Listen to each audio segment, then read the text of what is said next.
town. We're going to talk a little pitching next. Charlie Blackman signing autographs first, though. Always fun.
Set for 6:55. Chase Utley, he's back in the Phillies lineup. Let's take a look at the rest of what Ryan Sandberg put together for Game 2 of the series. Ben Revere lead things off playing in left field. Freddie Galvis will be at short. Grady Sizemore in right field with Ryan Howard cleaning things up.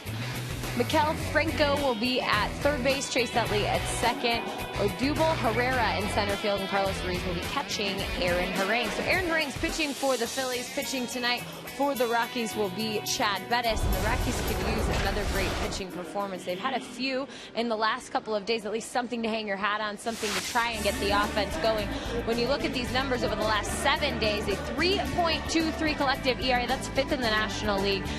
Batting average against just 241, 5th in the National League, yet they're still struggling with those walks. 23 walks is 7th most in the National League, and a 2-5 record. So the win column is not showing up, even though the pitching is. Well, and the 7th most is a big jump for them over the past 2 weeks, because before that time, before those 7 games, they were dead last. So there is an improvement. It's hard to see it sometimes, but when we did see them, when they did not walk people, Kyle Kendrick had his best start of the season, no walks.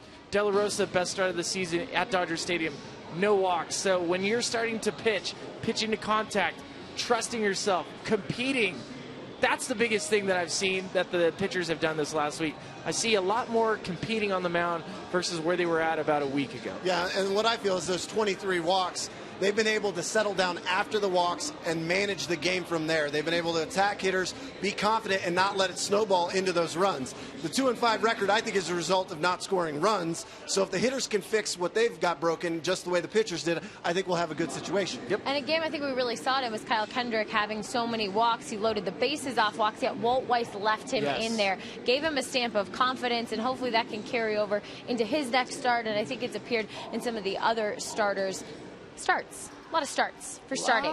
Chad Bennett, he's going to start tonight. It'll be his second start of the 2015 season, his 10th career start, and that's interesting compared to Aaron Harang, who's pitching for the Phillies, because he's had 15 starts. Tonight will be his 15th start against the Rockies alone. So not a lot of experience for Chad Bennett, but what can he take away from his last outing? Well, after he struggled in the first and settled down, I thought he had good life on his fastball, and he worked his changeup in well. Going forward, I think he just really needs to focus on being able to put away hitters at the big league level. He's really struggled with that. He's managed it well at AAA, but I think for him, he needs to find that put-away pitch, whether it's his curveball, whether it's his slider, or his cutter. He really needs to find a way to not be afraid, not nibble, but attack the hitters. Pitch inside and pitch with confidence. And you mentioned that, attack the hitters. What better day to attack a hitter than a cold, frosty day at Coors Field? There's not a better, worse feeling than being a hitter with frozen hands. If you're a pitcher, just compete. Just throw the ball, because we do not want to hit in this stuff. He says as his breath is coming. He said better, worse feeling. Yes. It's even tough to broadcast. We all didn't go to Wake Forest, Corey. Okay, we'll discuss the English Zero language for zero at is the still break. zero, Jenny. And Jenny's dad. magicians either, are we? When we return, Nick Cudley back in the lineup after getting ejected yesterday. We'll turn things over to Drew and Jeff to get you set for first pitch at Coors Field.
The good news, but it's about 45 degrees here, and yes, we're getting a little bit of a late start. First pitch has been pushed back to 6:55. They got the tarp off the field and ready for baseball. The Rockies, they are ready to snap a 6-game winning streak for the Philadelphia Phillies after they took game 1 last night 4-3. Let's head upstairs and check in with Drew Goodman and Jeff Houston, guys.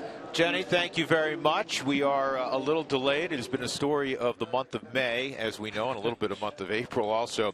Weather here at Coors Field. The Rockies had to make a roster move today. It's not a surprise. Corey Dickerson was placed on the disabled list. He's battling that plantar fasciitis, and he was placed on the DL. He's in a walking boot right now. It's a big bat out of their lineup. Ben Paulson was called up. Now, Ben's got versatility. He's played some outfield at AAA. We saw him last year play a little outfield. His given position is first base. When he came up last year, he really swung it well. Well, he hit .317, 4 home runs, 10 RBIs last year, so that's part of the reason. They needed the versatility, as you said, somebody that could come in and play first base, maybe late in the ball game for defense, play left field, play right field, another left-handed bat off the bench. Unfortunately for Corey, it just wasn't getting any better with the foot, and you had to make a decision. You couldn't continually go up to the plate and say, well, if I put the ball in play, am I even going to be able to run? And it's not fair to Corey. It's not fair to the team to play that many days short of a player, basically. And especially when you have 8 guys in the bullpen and yes, you're already a man less on your bench than most teams are typically. So Walt Weiss will have Ben Paulson at his disposal tonight. Rafael Inoa, by the way, will get the start in left field to begin things this evening. Chad Bettis will make his second start of the year. Kind of an uneven performance over 5 innings in his first outing in Los Angeles. That was the game that Cargo hit the 3-run home run in the 9th, and the Rockies ended up winning and come from behind fashion 5-4. Length and obviously minimize the walks. Yeah, the last 3 games have been pretty good, at least getting 6+ innings from their starter, and Chad needs to do that. And his last start against the Dodgers, as you mentioned, 5 innings, gave up 7 hits, 4 runs. 3 of those runs were early, and then in the 3rd and 4th inning, he was good. In the 5th inning is when he gave up that other run, and it all came with 2 outs. He couldn't put that inning down, and that was really the bugaboo for Chad. The 4 walks hurts, but that's been a theme really for the whole pitching staff. So Bettis will try to build on his first outing of the year. I'm sure there were some nerves, even though Chad has been up in the big leagues before. It's the first time again, and so hopefully he's able to overcome that and pitch well out here at Coors Field. Yeah, and of all his starts, he's only made 3 starts at home. So tonight will be number 4. And with the weather, the wind's blowing in a little bit, it's a time to challenge the hitters because it is going to be difficult to hit. Your hands will be cold. If you can work that fastball inside, you get a few broken bats, guys are not going to be rushing to the plate. No, well, a guy the Rockies are facing tonight, they have some familiarity with. Talk about a guy resurrecting his career. Aaron Harang with Atlanta last year after being released by Cleveland went 12-12 with a good ERA, and this year he has been terrific for the Phils. We've said this a lot lately when the Rockies face Comenter, recently when they faced Mike Bolsinger, a guy who pitches up in the zone without great velocity but with a lot of success. And he's not afraid to pitch inside. That is the other component of this. And for Aaron Harang in his last outing against Pittsburgh, he just had them befuddled. He was going with the curveball, going with the changeup. He would cut his fastball inside, getting 6 strikeouts, 112 pitches. And here's a guy that, as you said, if he averages 87, 88 miles an hour, he might touch 91 maybe 2 or 3 times during the course of a game. But he will pitch under that radar, just frustrates you enough where you sit there again and go, man, how did he get me out? The key for Aaron Harang, though, he's only given up 2 home runs this year and only walked 10 guys. Throws strikes, keeps the ball in the ballpark. That's generally a recipe for victory. He's been good for the Phillies. The Phillies, as you've heard throughout the pregame show, they've won 6 consecutive games. The Rockies trying to end it right there. We are ready for baseball after a short delay. It's the Rockies and the Phillies. Come on back to Coors Field with us.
The weather always unpredictable in Colorado, and never more so than the last few weeks here in Denver. The Rockies and Phillies getting ready to go. Game 2 of a 4-game set. The Rockies fell last night 4-3 to Philadelphia, and the Phillies have really had the Rockies number since 2008. They've won 34 out of 46 ball games played between these two clubs. Back upstairs with Jeff Houston.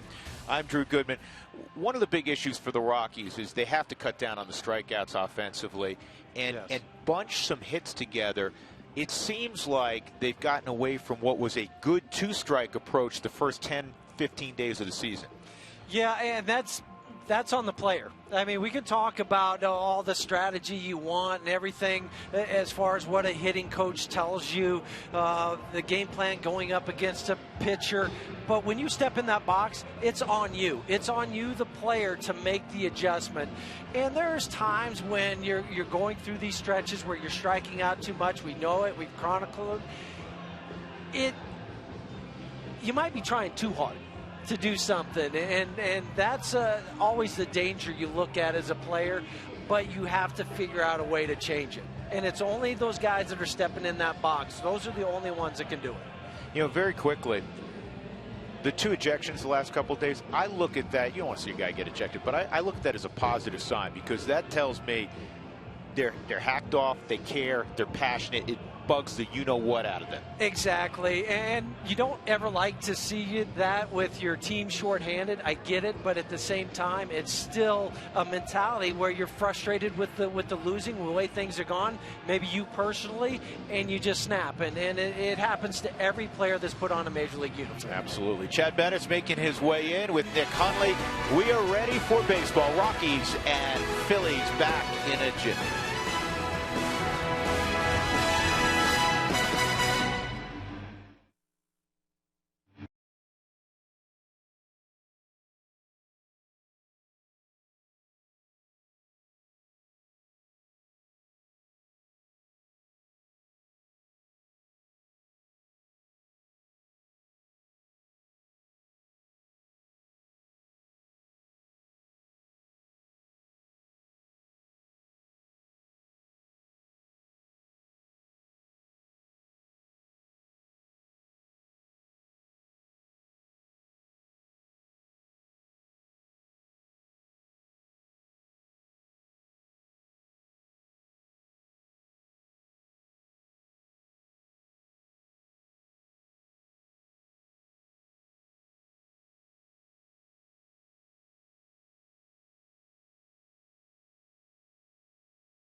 Go to stores, let's go places.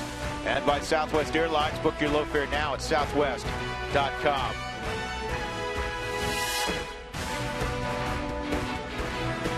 Oh, the Platte River is overflowing with all of the wet weather of late. Mike McHenry, that's a hat I wish I had on my head right about now. See Mike behind the picture, Walt Weiss, Blake Doyle, and a little Jerry Lane, that maybe carryover from last night, discussing some of the things that went down. We've gone most of this year with very, very few, challenges. And last night there was a number of times the umpires had to go throw the headset on. Chad Bennett's making his way to the Coors Field mound, and the first man he'll face will be Ben Revere, the former Minnesota Twin. Ben brings a .268 average into the ballpark. Former center fielder, now in left field primarily for Philadelphia. Ryan Sandberg's Southwest batting order will feature Freddie Galvis batting second. Grady Sizemore again in the 3 spot. Ryan Howard a couple of hits last night, including the first run batted in of the game for the Phillies. Michael Franco, Chase Utley, Odubel Herrera, Carlos Ruiz, and Aaron Harang. So it's the same lineup 1 through 8 with Harang naturally batting ninth. So the product of Texas Tech in Lubbock, Chad Bettis making his second start of 2015. We saw him work around 90, 91 with the fastball, but he went back and got 95, 96 a couple of times. When he needed the strikeout, with the 90s to 92 were the sinkers to go along with the changeup. Chad, his last start at Coors Field has to go back to 2013. That was September 2nd against the Dodgers. He had 18 relief appearances here last year, but only his 4th start at Coors Field. He's got 1 start in his career against the Phillies, 7 1/3, 7 hits, 1 run in the 1 start, 3 appearances. Defensively, Rafael Ynoa's getting another start out in the outfield. He's in left. Charlie Blackmon in center, and Cargo is in right. Charlie, by the way, tied for the league lead in assists. Nolan Arenado, Troy Tulowitzki left side, DJ and Willeen Rosario on the right side, and Nick Hundley has the gear on. So we're set for baseball. About a 15-minute delay.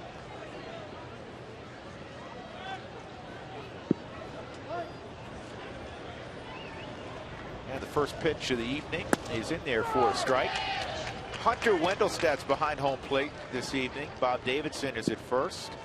Ryan Blackney at second, and Jerry Lane is at third.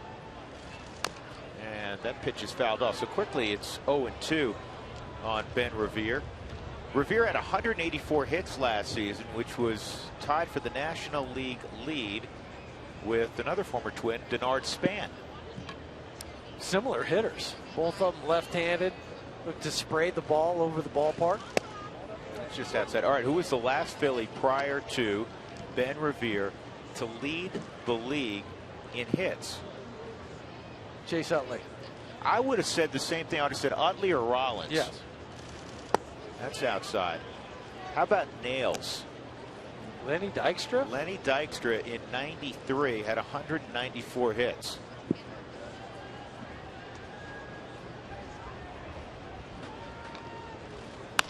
This is on the ground with topspin, and it sneaks through the right side, and Revere has a base hit. Now you got to worry about the running game. Ben is 8 for 11 swiping bags, including 1 last night. Rockies fans, you can join the conversation. Send us your thoughts or photos via Twitter, Instagram, or you can use Facebook. Use the hashtag Toyota Talk. That's a must. Toyota Talk. So officially, Dougie's handed me a note. It's a 17-minute delay, and the game time temperature even cooler than last night. Last night when we began, it was 49 degrees. Tonight it is 46 degrees. What on earth is going on? And what's the wind chill? The wind chill is colder than that, Huey. Well, I know that. That's why I asked, because the wind's blowing in from center field. I'm going to say, hold on a sec, Ray. Okay. The wind chill's 39 degrees. Well, and folks, you couldn't see it at home, but he licked his finger, just put his finger up in the air. That's how he determined what it was. That's pretty accurate.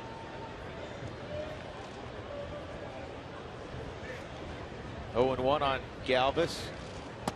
Dougie actually looked it up, and it's 41 degrees. And so there's a plus or minus margin of error, just like most polls, of 2 degrees. So I was within the plus minus margin of error, so I was right on the money, Dougie. Thank you for affirming what I stated after licking my finger. Revere takes off, and it's, I don't even want to call that slapped. What was that swing? Emergency swing.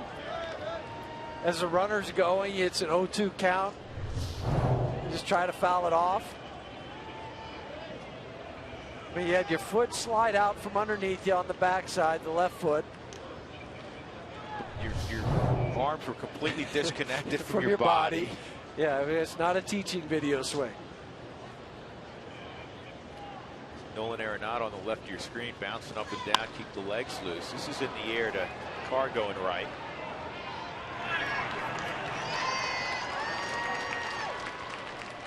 One out.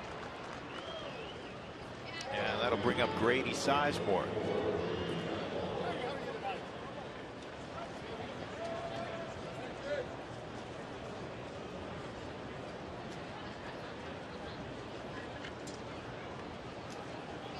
Sizemore's come on in the month of May. He's hitting .341.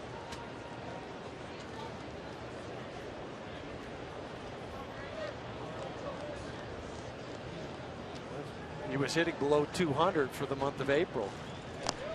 Bettis with the quick feet. Checks on Ben Revere.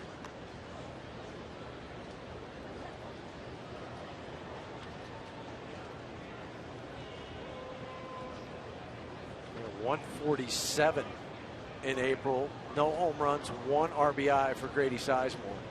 And when you've been out of the game for a long time, self-doubt's got to creep in. Yes, it does.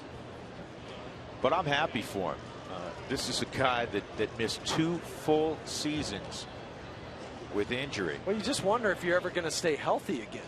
That's the bottom line. And then go try to play at a high level. If you've forgotten how good a player he was, he's 6 home runs shy of 150 in his career. He's 9 ribbies shy of 500.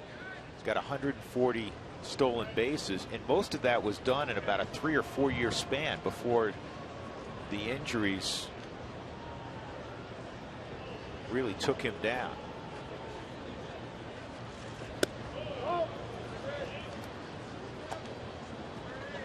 One ball, 1 strike. Trying to think back. I think Sizemore, wasn't he a 30-30 guy at one point?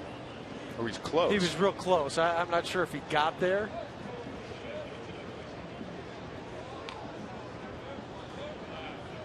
You know what? He had 24 homers and 33 stolen bases in 07.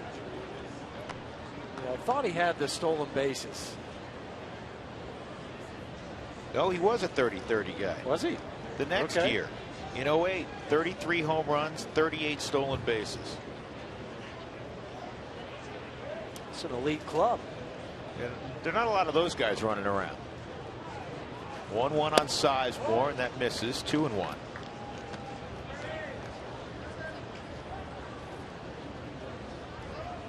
Now you think to that list of guys that have done 40-40. Jose Canseco, former teammate of Walt Weiss's.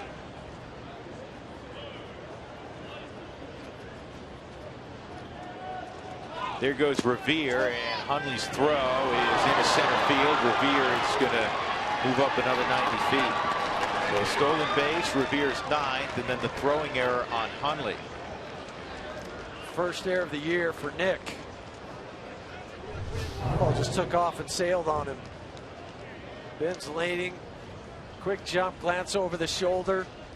Well, tried to go up and get it. It's just a bad throw.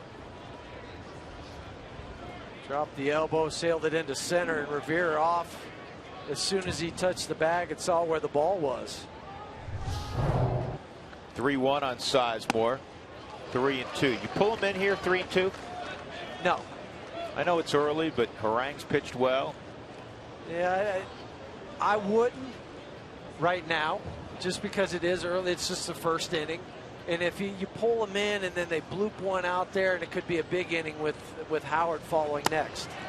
Well, instead, Bettis says, I'll take care of it myself. He gets Sizemore to chase for the 2nd out.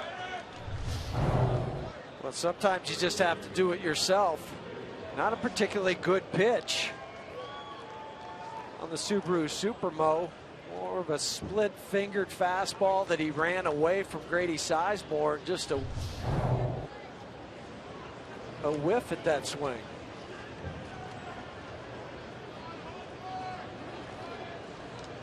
Ryan Howard, 2 hits last night. Single to right, drove in a run, and then he had a single to the left of second base, and the Rockies have the shift on. What's interesting is DJ LeMahieu will take ground balls in short right field every day, a handful, just to get that feel. And against big sluggers who don't run well, he'll be out in short right field, but he's not right now, and he was yesterday. I think it has to do with the little rain that was earlier and a wet grass, that he doesn't want to take that ball off of wet grass where it'd skip on him. He feels more secure, more comfortable taking it off the dirt. 0-2 on Howard. 1-2.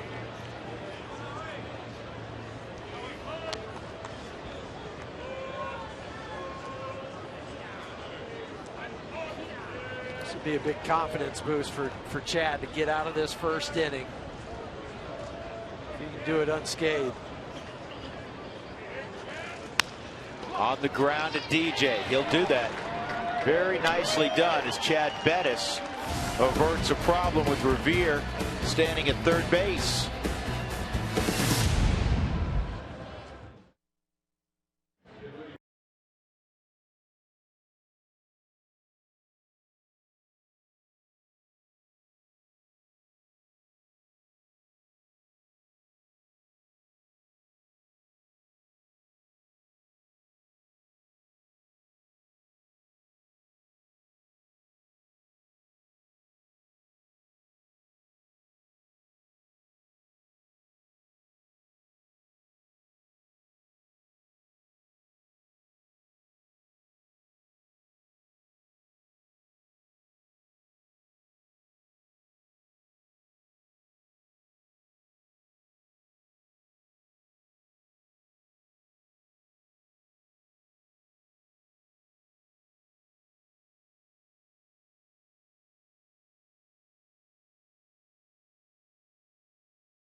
That's Charlie Blackmon. He's going to lead things off against the veteran Aaron Harang.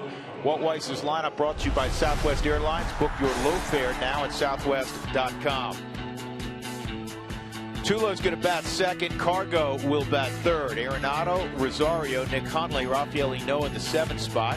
And for the first time in a while, Waltz puts the pitcher in the 8th spot. Chad Bettis and then DJ LeMahieu batting 9. But in that 9th spot or 8th spot, most frequently, he has driven in 17, which is second on the club to Nolan Arenado's 19 ribbies. There's the numbers on Aaron Harang.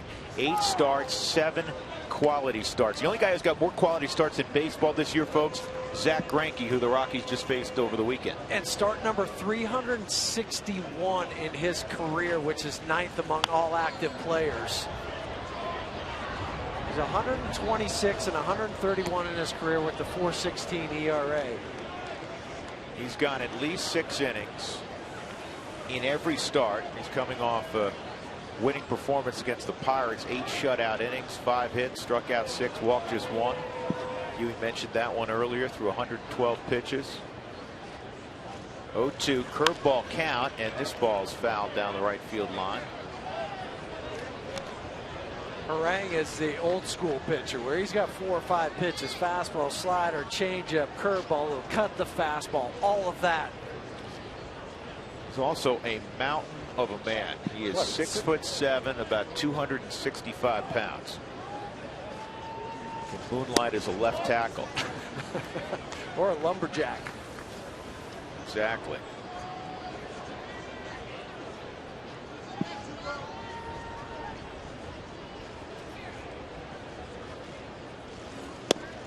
Two and two. And he's pitched here enough. He won't shy away from throwing a curveball. 8 starts at Coors Field. He's 3-2. Overall against Rockies, 6-6. Called strike 3 on Blackmon. He's not going to argue, but you can tell by his reaction he thought that was away. Hunter Wendelstedt just rang him up. Set up away on the corner. Tell you This will give a better look. Looked a little low also. Off by a ball's width, baseball width, just 3 or 4 inches. But there's not going to be any argument tonight. I mean, after a couple ejections, one in LA and one last night.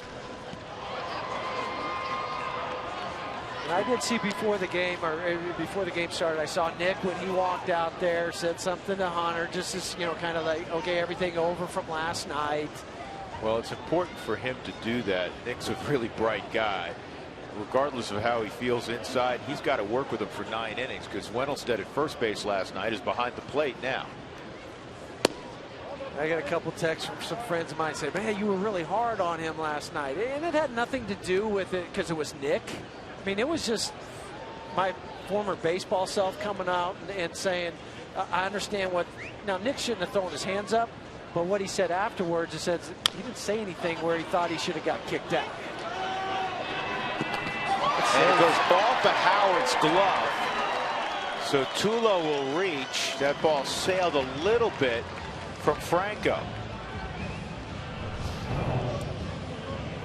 Well, 2 throwing errors in back-to-back games for Franco. Or last night he dropped it. This one he sails. And it's hard to throw it over the head of the 6'5" Ryan Howard. Off the top of the glove on the Subaru Supermo. I don't know what Ryan Sandberg is out arguing about. Well, that was kind of consistent for us with last night. Guys were all over the field arguing. We're trying to figure out what the arguments were about. Right. So the error on Franco, and here's Cargo. A couple hits last night. Time is being called by Galvis, so much as if they forgot they wanted to shift. Franco's going to move over to the right side. Galvis is going to. Actually, you know what? They gave that error to Howard. I think they'll change that. That's tough when his foot's on top of the bag. I know it went off his glove, but with the high throw.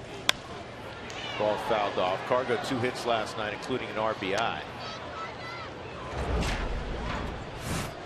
Carlos Gonzalez has hit in all 12 games he's played against the Phillies at Coors Field now. A 480 clip.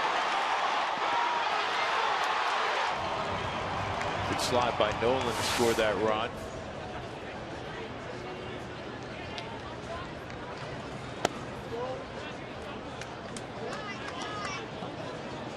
We were talking to Walt before the game with some other folks about the number of strikeouts and the 2-strike approach.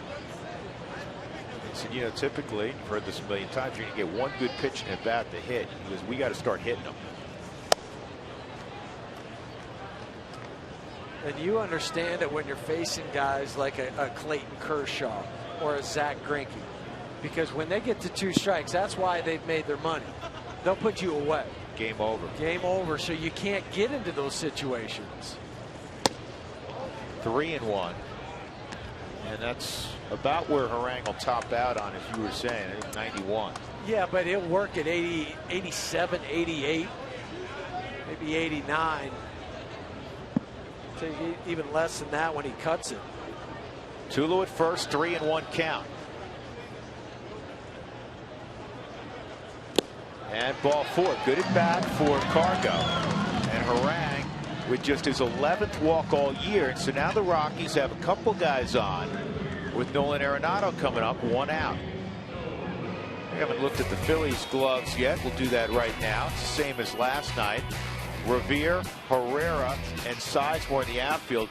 Odubel Herrera played just a couple of games in the outfield in his minor league career. He was a shortstop and a second baseman. Franco, Galvis, Utley, and Howard.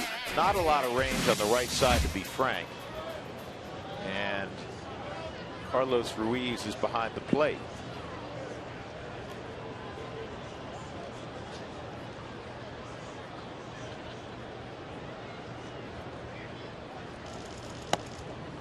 And a strike on Nolan. Last night, Arenado batted in the 2 spot. He was 1 for 4 with a walk and an uncharacteristic 3 strikeouts last night for Nolan. One of the toughest in the league to strike out. With runners in scoring position and less than 2 outs, it's 8 for 14. Ball and a strike.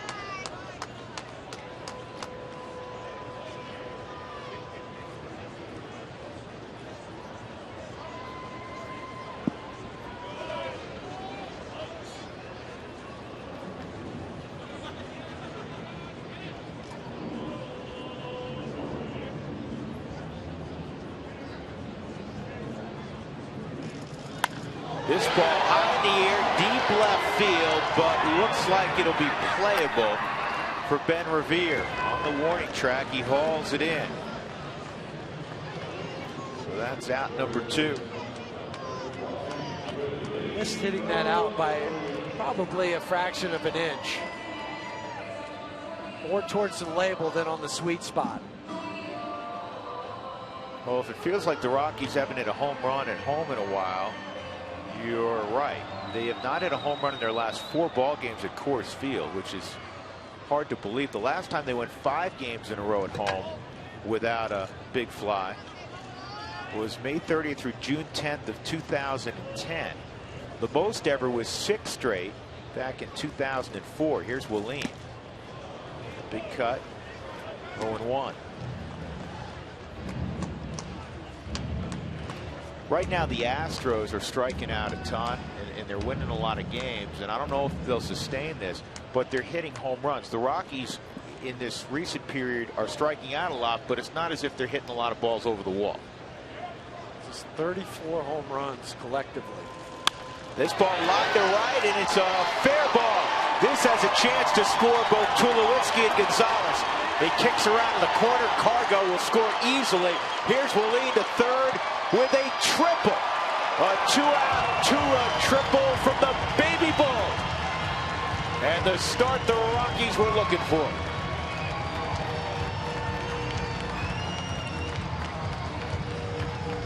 Well, who needs a home run when you can hit a triple? And you take advantage of the air earlier in this inning and finish it off with this triple. Inside out approach. That's taking what the pitcher gives you. Not swinging for a home run. Stuco in super slow-mo. Waving the runners home. Just the 3rd career triple for Rosario, his first since 2013. Hundley takes ball 1. Boy, that was huge. The Rockies starve for offense, and they get the 2-out, 2-run triple from Willeen.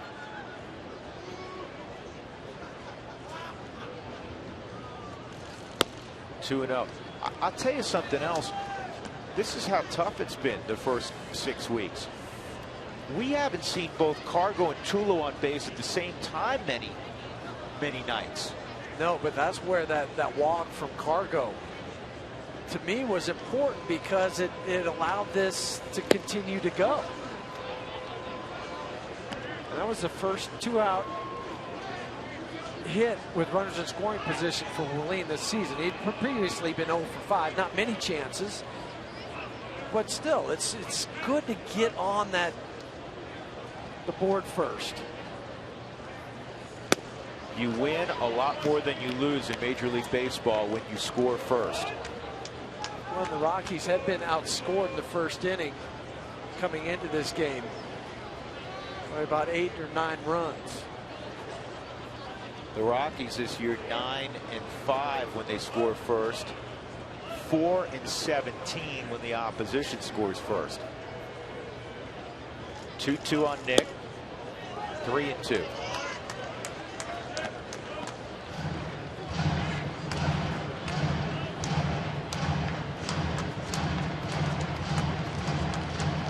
Raffaele Noah on deck.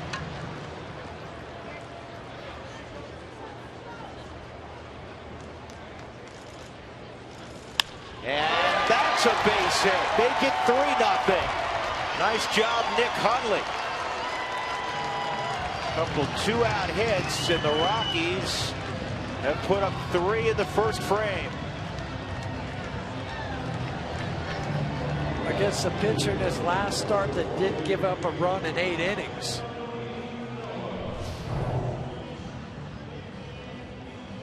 Slider on the Subaru Supermo. Stay pretty flat. Nick goes down to get it. Nice follow through and finish. Here's Enoa. Inside on Enoa.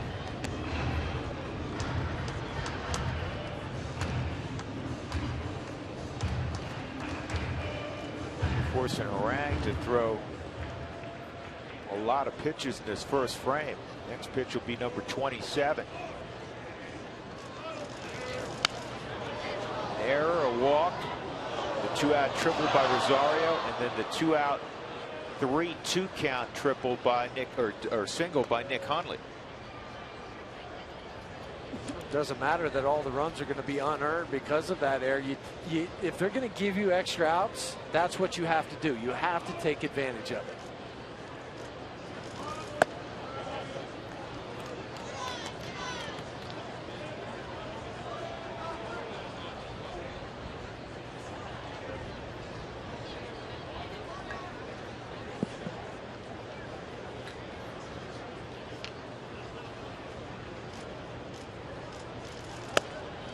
Outside, 3-1. Chad Bettis on deck. Pitcher hitting 8th tonight.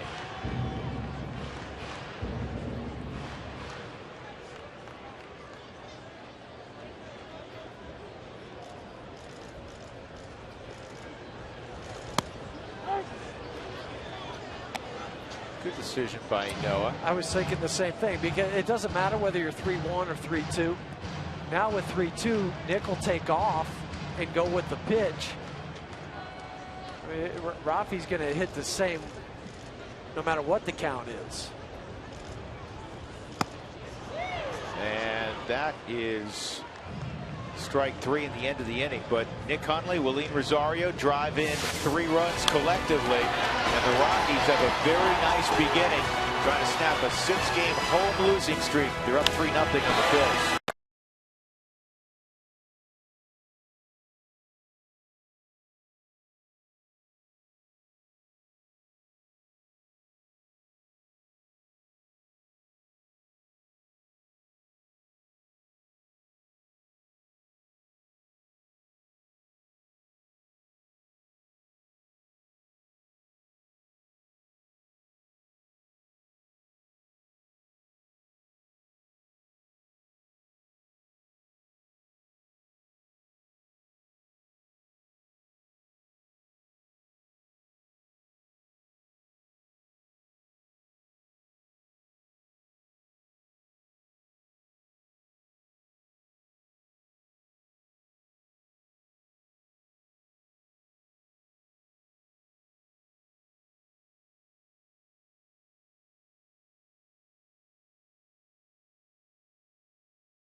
Second.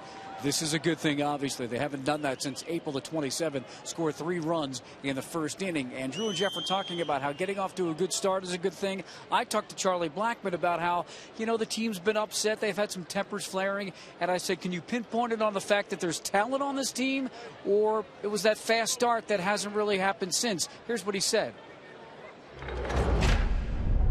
Well, you can chalk all that stuff up to stuff like that, but really nobody likes to lose. I'm not trying to lose.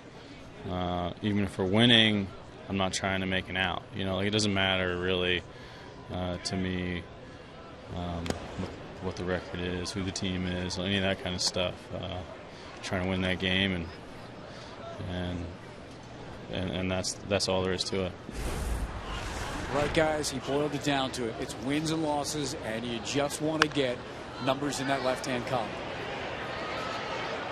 Shallow pop, and Tulowitzki gave way to Inoa, and that didn't work out well. Raphael new to play in left field, and he came flying in, and it looked like a ball that Tulo probably could have caught, but it looked like Rafi caught called him off. Take us through this, Jeff. Well, off the end of the bat, Troy's looking over his shoulder, and he sees Raffy coming hard, so he stops. I'm not sure Raffy said anything. No, he didn't on the Subaru Supermo. He was just going, think he had a chance. And he just misjudged where it was going to land. It was a foot to his left. And it would go down as a double for Franco. You know, looking at it again, you know, maybe Tulo. It would have been a difficult catch for Troy also. When you have your back to the infield and you're trying to look over your shoulder, you know which way the wind's blowing, but you can see that guy out of the corner of your eye coming hard. So you want to give way to him because you think he's got a better play or a better chance to make that play. Franco's got a lot of pop too, so he knows it's deep, and that's also not atypical of a young outfielder. Cargo trying to get there, lays out, can't get it, and Utley is going to drive in Franco, and Utley will stop at second. Back-to-back doubles, and it's 3-1. 18th RBI for Chase Utley. And now for Chase Utley, he's hit doubles in 4 consecutive games. He might not be hitting for a very high average, but he's only one behind the leader, Ryan Howard, in RBIs for the Phillies. That's his classic swing where he cuts it off once he gets through the zone. And you could see how much that ball carried by Carlos. He thought he had a dive, but no, it was past him when he started to lay out for it. Odubel Herrera with nobody out.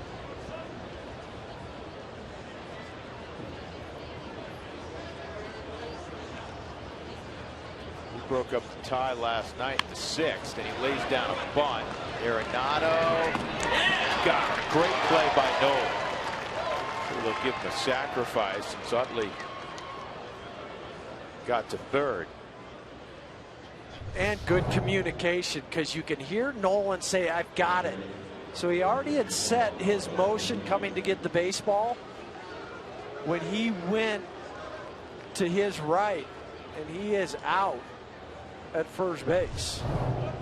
But Nolan called off Chad.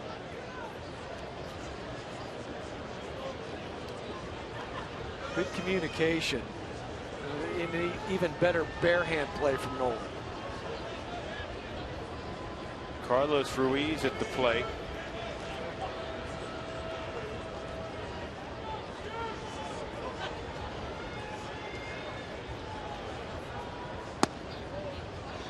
That misses ball 1. Ruiz hitting .314 over his last 16 ball games. Career .304 hitter at Coors Field. And that fastball is down the right field line. That makes it 3-2. And Ruiz going to challenge Cargo's arm. Throw on the line, but not quite in time. And Ruiz with the 3rd double of the inning.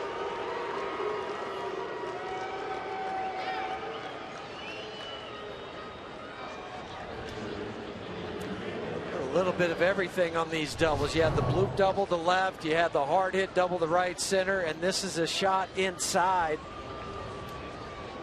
Very simple approach from Carlos Ruiz, who is now 4 for 4 in his career off of Chad Bettis. Sneaks it inside the line down the right field corner. Aaron Harang steps to the bucket and fouls one off.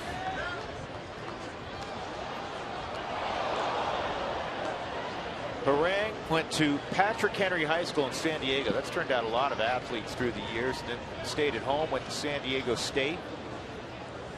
It's a 6th round pick of the Texas Rangers back in 1999. Who wants tacos? If the Rockies score 7 or more runs, go to participating Colorado Taco Bell locations the next day. Do it between 4 and 6 in the afternoon to receive your Rockies taco special. So the Rockies got 3 in the bottom of the 1st, and Philadelphia's countered with 2 here in the 2nd. 1 out. Ruiz in scoring position. Aaron Harang takes low 1 and 2. You always hear about shutdown innings. Your team got out there, gave you the 3-run lead. A shutdown lets your offense get cranking again.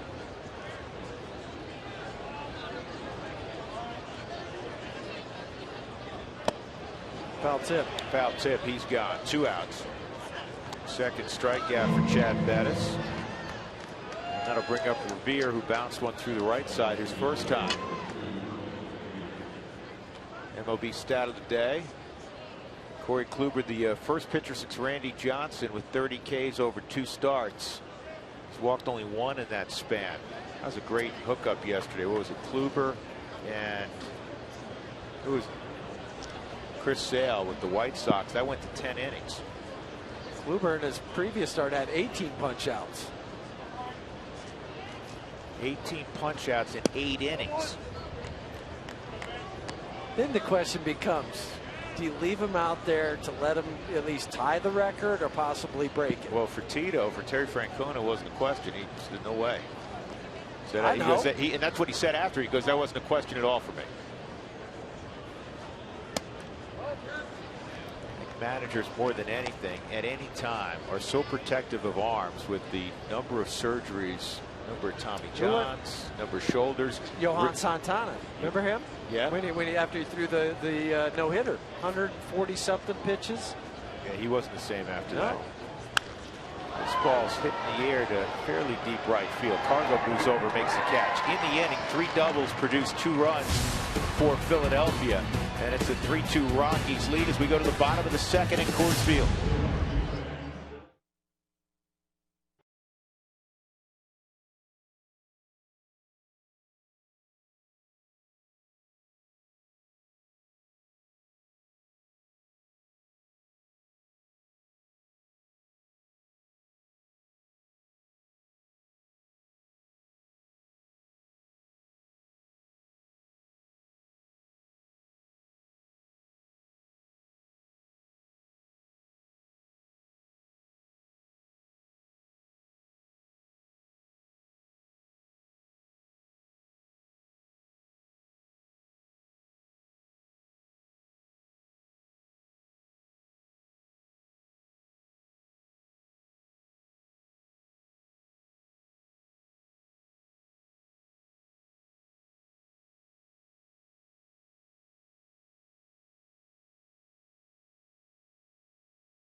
From Alamogordo, New Mexico, thank you for watching the Rockies on Root Sports.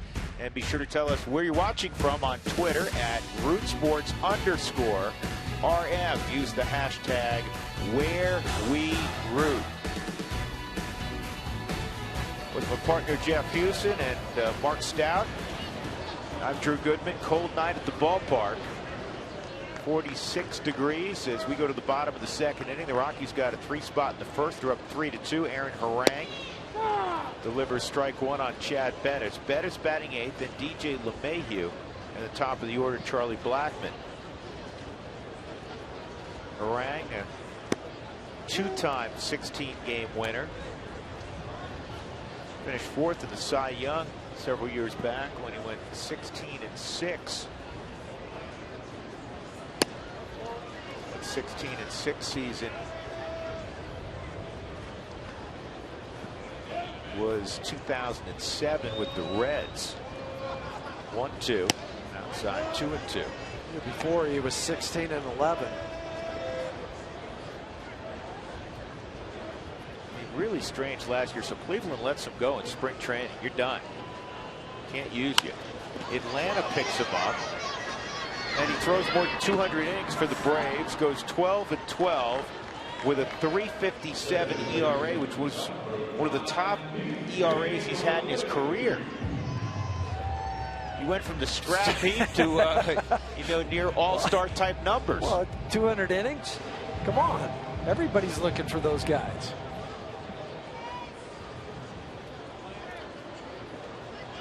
He was a free agent. That's how he became a Phil. Tie on DJ.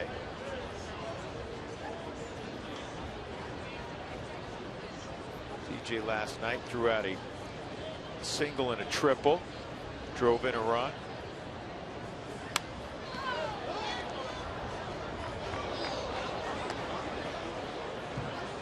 Rockies have set a team record with the 10+ strikeouts in 6 straight games. The most ever prior was 5 straight back in 2004. They had 4 straight such games 5 different times.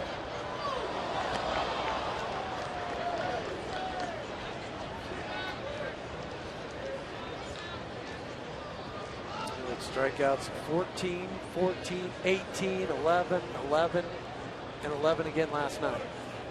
And that's a called strike 3.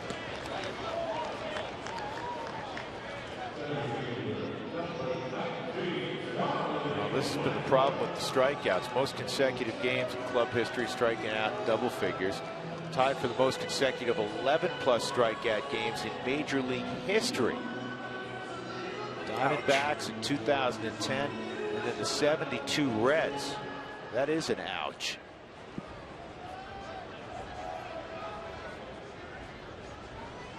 Two outs. Blackman, who struck out looking his first time, takes a called strike. 3 strikeouts first time through the order for Aaron Harang.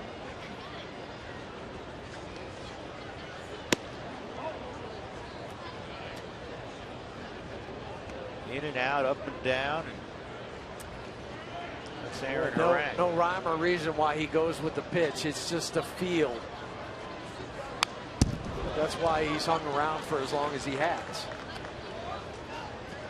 The ability to pitch, not throw, pitch. There's a lot of throwers out there. Guys that will actually work at their craft where they say, my object is to try to get you off balance.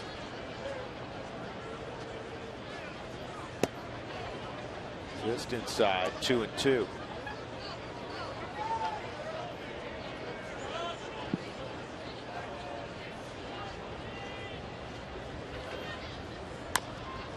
And this is on 2 hops to Chase Utley.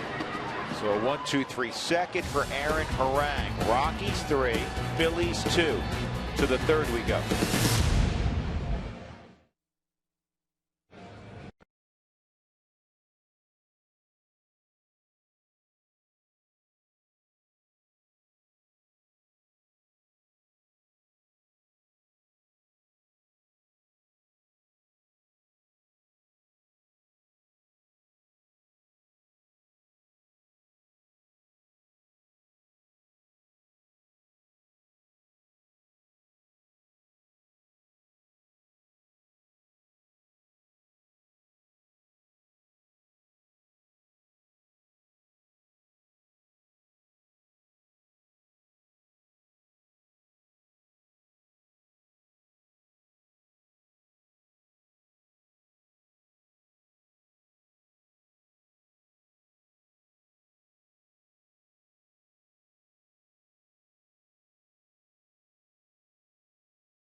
Well, this is a very unique way of producing a baby announcement, is what I'm trying to say.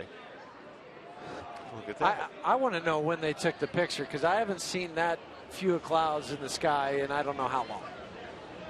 Circa 1996, that kid's sophomore in college. Was it maybe when we were on the road?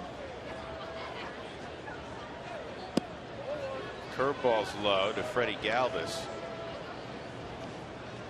Galvis hit the ball in the air to right field his first time up. 2, 3, and 4 in the Phillies lineup.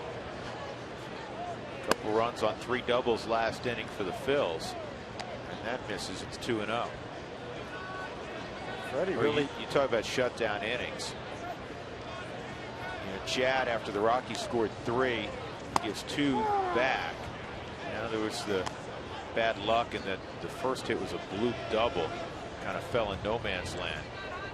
But Aaron Harang took the momentum the Phils gained on offense, and he had a real quick and short 1, 2, 3 inning. You know, only 10 or 11 pitches for Harang that last inning, and that's what Chad's hoping to do this inning. 2 and 2, get that first guy. Galvis leading the club at 341. That's down the line and fouled by about 6 feet.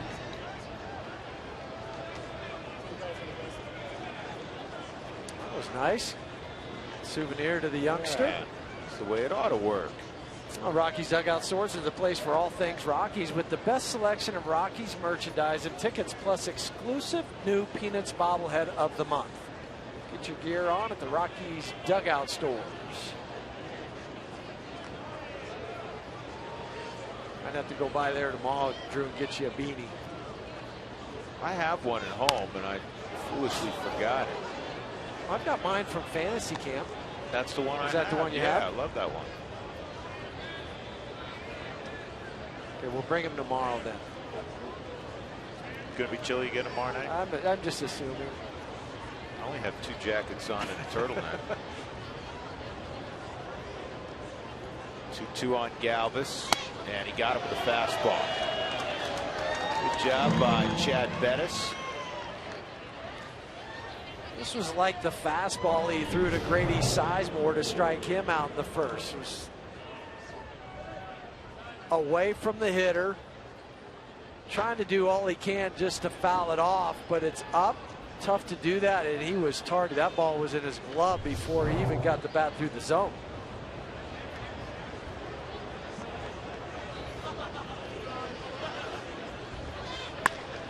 Sizemore hits it straight away and deep. Blackman going back, still going back. It's off the top of the wall.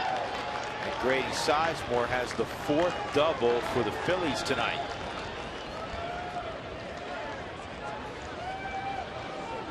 We've seen doubles hit almost everywhere. This one goes into straightaway center field. Full extension from Grady Sizemore. Charlie gets on his horse, tries to run to a spot, and then has to stop and play it off the wall as it hits halfway up.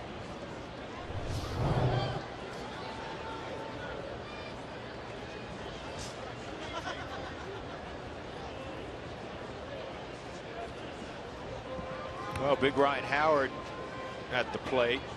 Ryan was credited with an error in the first inning on that throw that by Michael Franco that went off the very top of his glove. We thought it should be on Franco, and guess what? It just changed. It is now on Franco and no longer on Howard. And then my book's correct, because I never changed it the first time after I wrote it in.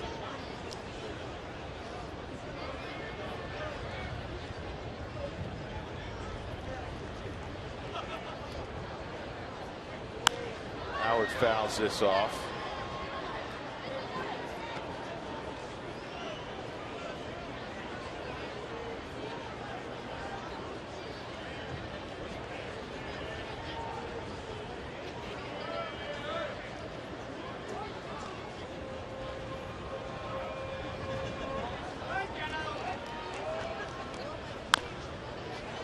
That's fouled off. All right, I'll give you, come within 2 of Ryan Howard's personal record for stolen bases in a season. We'll go with 5. He had 8 one year. Oh, how about man. that? Speed demon. 2 strikes on Howard. Blocked by Hundley. Oh, Willeen Rosario last night stole his 10th career base. Yeah.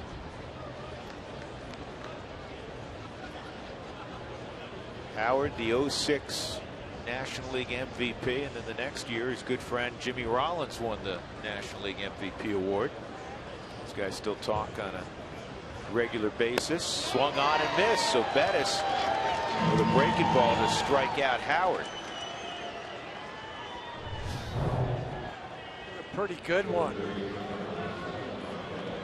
And Howard kept waiting for it to come back, come over the plate, and it stayed away. 2 outs in the 3rd. Sizemore at 2nd. Michael Franco will come up. He doubled last inning. That was the bloop double we were describing.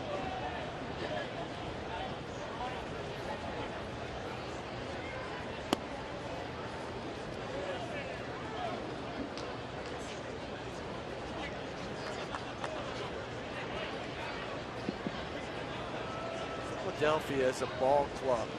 2nd lowest batting average with runners in scoring position, 226. Well, think about this. Prior to the 6-game winning streak for the Phils, we discussed this a little bit last night. They've averaged about 4 and just under 5 runs a game during the 6-game winning streak for Ryne Sandberg. Prior to that, they're averaging 2.8 runs a game. Pretty high team ERA. This is a bouncer up the middle. It's going to tie up the game. Franco brings home Sizemore, and that Rockies quick 3-0 lead is all gone. And the graphic jinx. Throw the graphic up there, saying what they are with runners in scoring position, then he bounces one up the middle.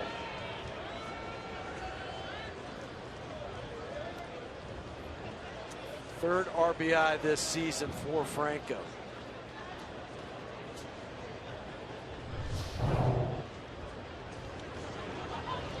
Chase Utley launched a double to deep right center to score Franco last inning.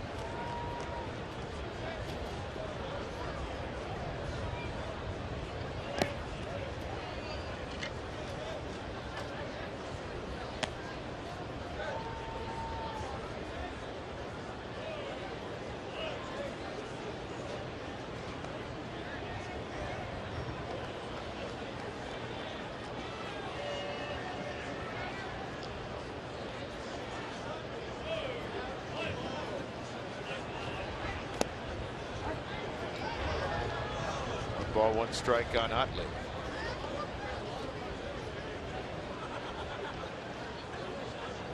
Utley's 10th all time in games played for the Phillies, 1,514. Dougie gave me this note for one reason.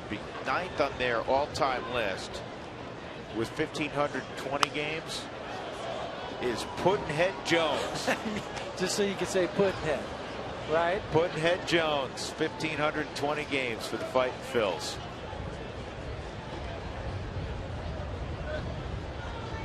You know, their AA club in Reading, that is their nickname, the Fightin' Phils.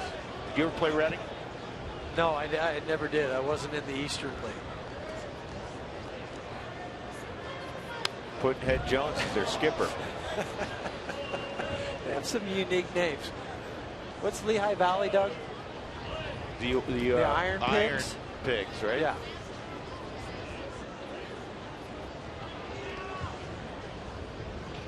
Or is Puddinhead the skipper of the Iron Pigs?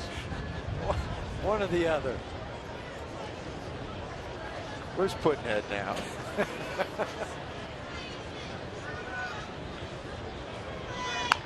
This ball is bounced to Rosario. In the inning, a double by Sizemore, a bouncer up the middle by Franco, and it's 3-3.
First 10,000 fans through the gates next Sunday will receive a mullet hat sponsored by Jack Links. May 24th, the San Francisco Giants are in town.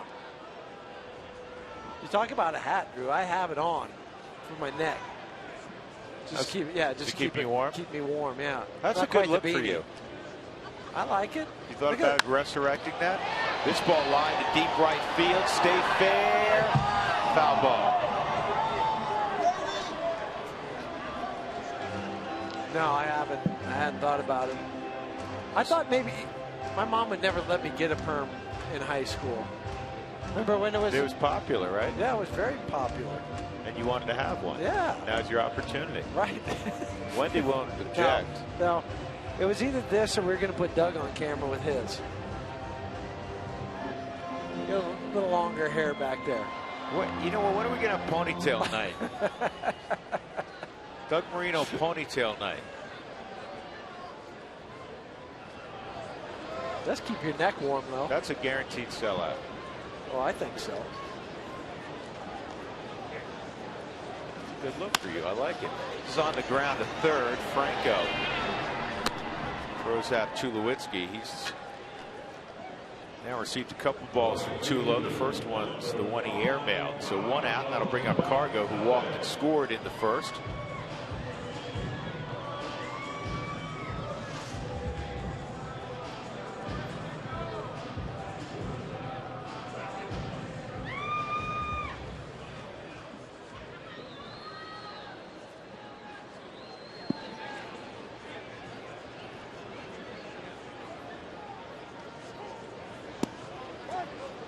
Breaking ball for a strike on Carlos.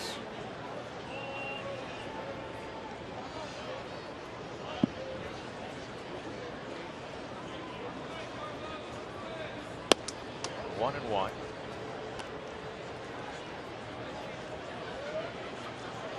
It's only the fifth game that Cargo's hit third this year. Comes inside again. 400 career average against Harang, 6 for 15 with a home run.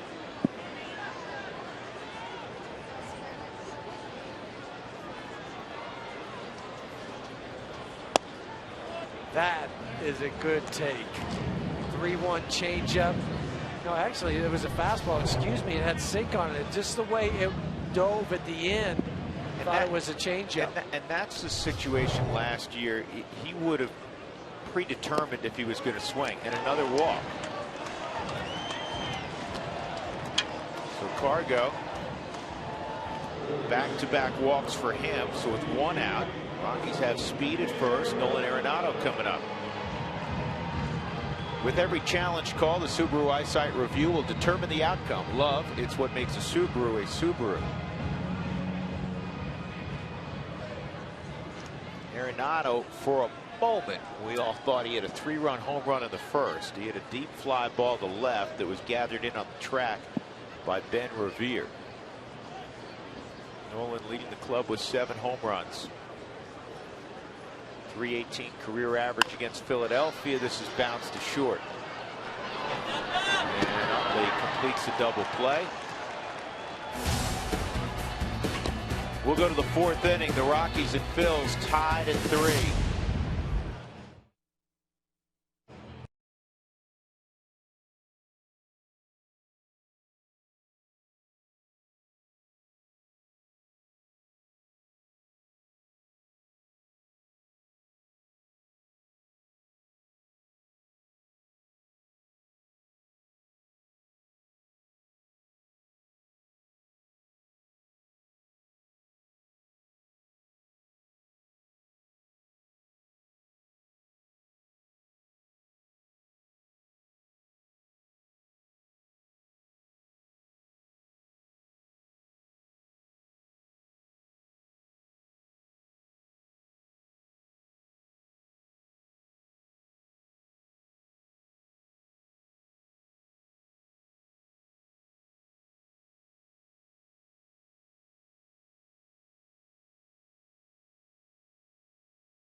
And this was yesterday about whether the plantar fasciitis he's had in his left foot was affecting his game.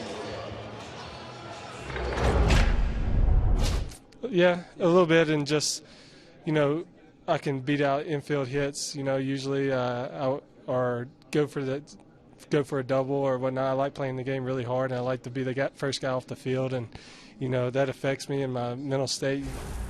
So last night he had a pinch hit appearance that he did on Sunday as well.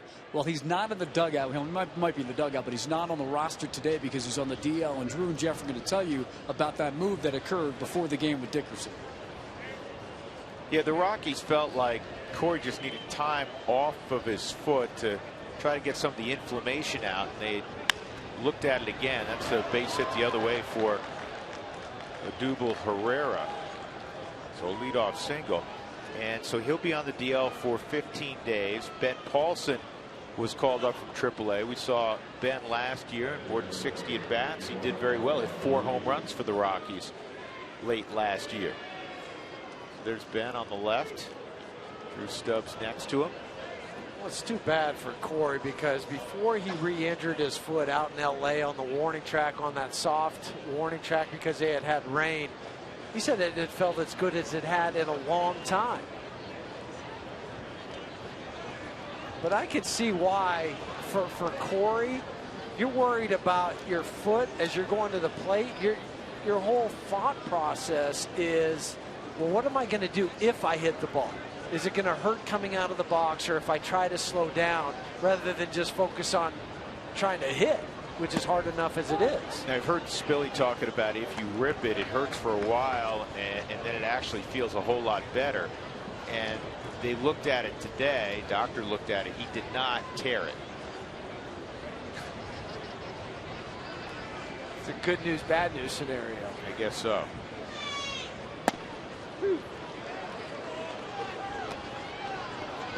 2 strikes. And some may be wondering, say, well, if it feels better, if you tear it, why don't you just go in surgically and tear it? That operation evidently is just the worst. Yeah, I've heard guys describe it, said, no, you really don't want to do that. This should be too. First double play of the evening for the Rockies, 6-4-3. 45th double play by Colorado. They came in tied to the ball game with Philadelphia. Pretty easy 6-4-3 double play. Excuse me, Pittsburgh, not Philadelphia on the double plays. 2 outs, nobody on. Harang at the plate. That fastball's low, ball 1. Philadelphia's won 6 consecutive games. Last time they won 7 in a row, September of 2012.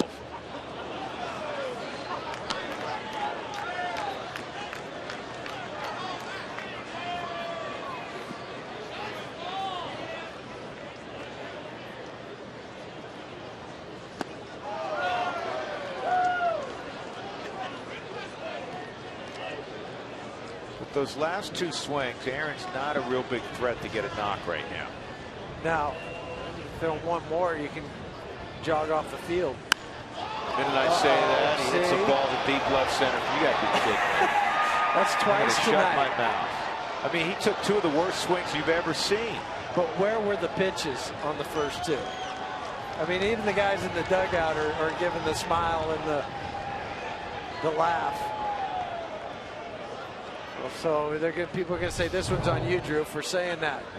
You save all the tweets, okay? We showed the graphic how they were with 2 outs and runners in scoring position. Next pitch, the guy gets a base hit up the middle. His last extra base hit was in 2012. That was his previous swing. But see, that ball was in the dirt, just down by his ankles.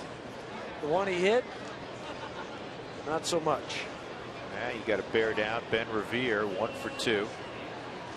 5 doubles tonight for Philadelphia.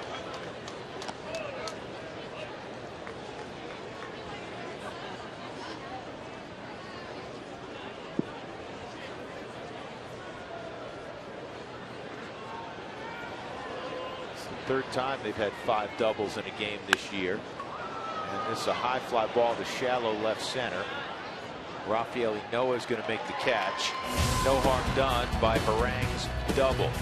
Rockies 3 and the Phillies 3. Middle of 4.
On a chilly Tuesday night, second game of 4-game series. The day after every Rockies victory, get 50% off your online order at Papa John's. The promo code is ROXWIN at papajohns.com. Willeen Rosario, a 2-run triple his first time up. Those eats look pretty good. Never heard you turn down any sort of food. Thinking about during the commercial break running down there. Get a baked potato.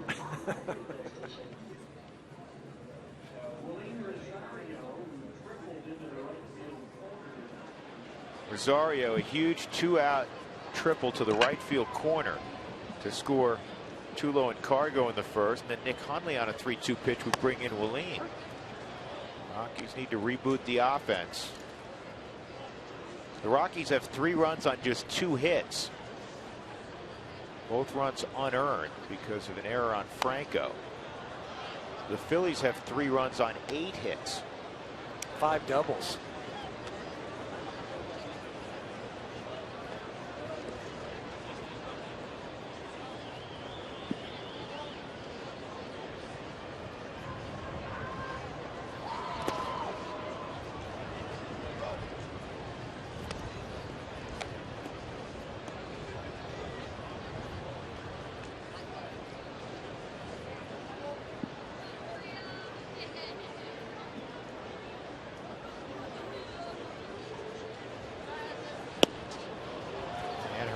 With a strikeout. That's number 4. Just watching Aaron this inning. You know, he had the new speed up rules in between innings. He didn't come out of the dugout after he hit that double, got back into the dugout and throw his first pitch until there was 50 seconds left. And so he just went through about 5 or 6 pitches before they had to throw it down. But I guess when you're 37, that's enough. That's enough. I got it. I want to save whatever's left in my arm.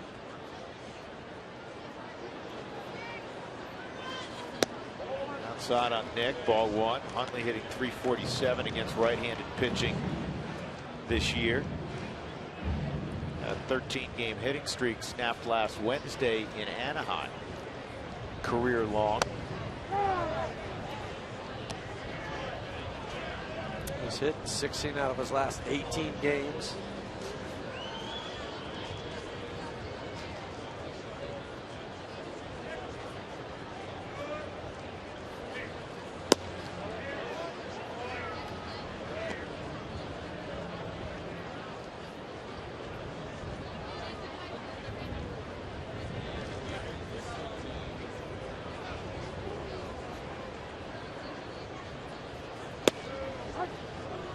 Zip that on the outside corner at 91. It's 2-2. Rockies sitting on 3 runs. 16 of their 35 games this year, they've scored 3 runs or less. 9 of their last 15, they've been held to 3 runs or less. This ball's hit pretty well, but Sizemore's there. With 2 outs, that'll bring up Rafael Ynoa. It's just 3 times this year they've scored 7 or more. Opening day, and then just once. 13-7 loss, they hit that number. One game out in San LA. Diego, and then the game in LA. If you told me that 35 games in, the Rockies would have scored 7 runs or more only 3 times, I would have said you're crazy. And what's more is that, you know, overall, I know they played a few less games, but runs per game, they're in the bottom third of the league.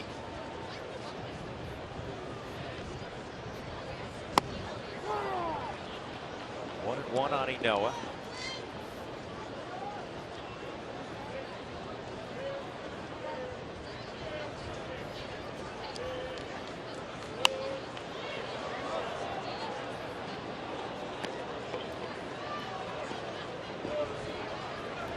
Rockies averaging 3.86 runs per game, which is a half a run lower than they've ever averaged in a season. And currently it's 23rd in Major League Baseball. This is going to drop. A base hit for Rafael. It's the Rockies' 3rd hit, and their first since Hundley's RBI single in the 1st. A 2-out single here in the 4th, and that will clear Bettis, if nothing else, in the 4th. And a reminder that Chad is hitting 8th tonight and not in the 9th spot.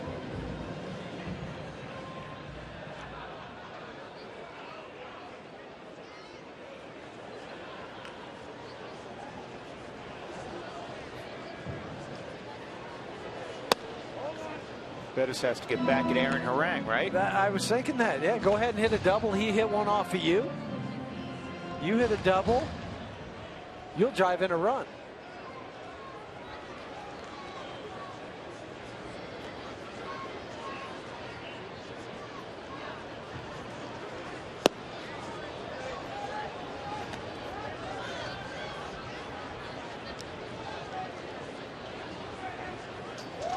Aaron said, you threw me a curveball, so I'll throw you a slider.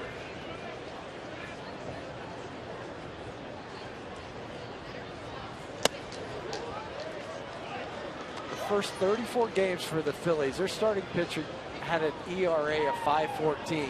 The last 6 at a 1.6 mark. It's the best in the National League the last 6 days. The only other team in baseball with a 6-game winning streak beginning the day, the White Sox. And they're losing to Cleveland at home 2-1 in the 7th.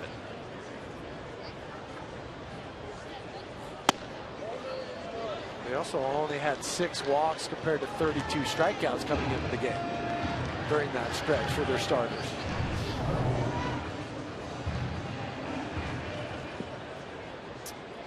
Ball looked a little in. Yeah, but Harang thought it was a strike. He wanted it.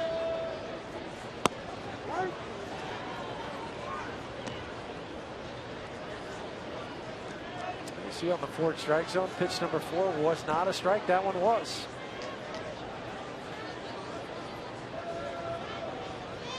Ynoa off with the pitch, 3-2 and 2 outs. And Bettis is gone. That ends the 4th inning. We move on to inning number 5. Rockies 3, Phillies 3.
Of the gift of the game, Nolan Arenado.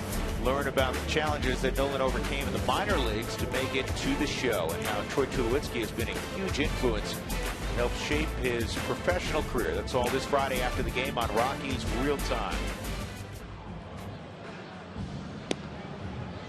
You haven't had a chance to catch that out. You need to watch that. Jenny, Ryan Morrison, all the people that worked so hard on that project, and it turned out like a masterpiece. It was terrific, terrific two-part installment.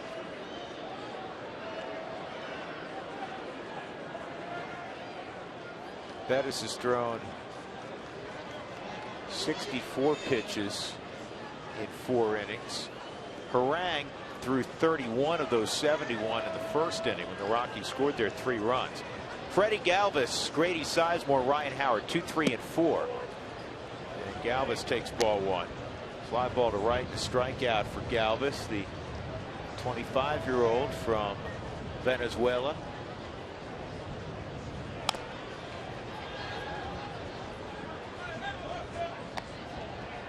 Signed as a 16-year-old. Not unusual in the Dominican Republic and Venezuela for kids to sign at 16. That's when they become eligible. And then just stay down there and play in the summer leagues.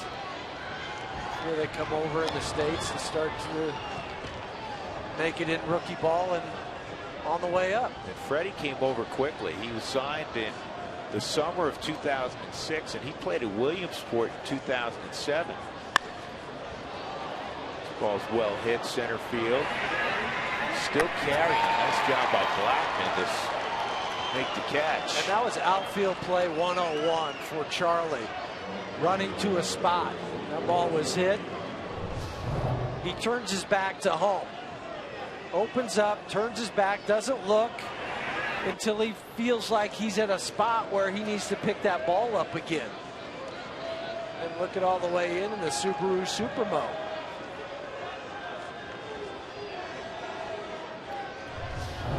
One out, Sizemore, a strikeout and a double.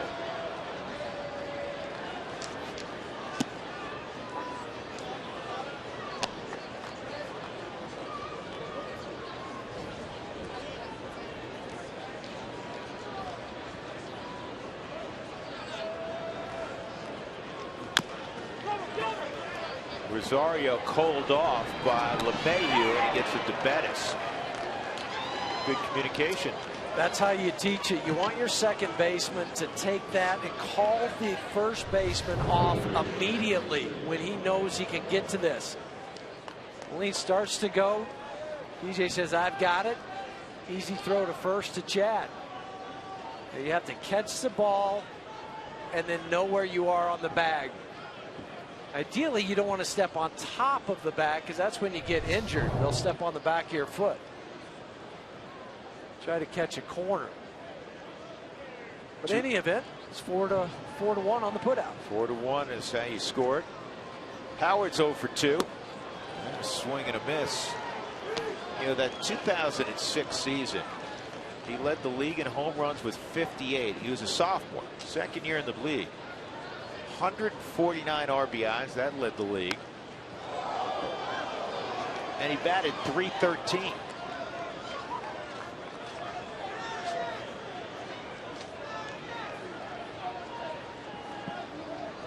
It's the only year of his career he actually hit above 300. 2 strikes. And he's hit a home run every 14.77 at bats, which is 8th all time in home runs per at bat. Number 1, Canseco. Mark McGuire. Home run every 10.61 at bats. Same team, wrong player. The ridiculous one is the year Bonds hit 73. He hit a home run, I think, every 6 point something at bats. It was less than 7. And he also, what did he walk 200 times that year?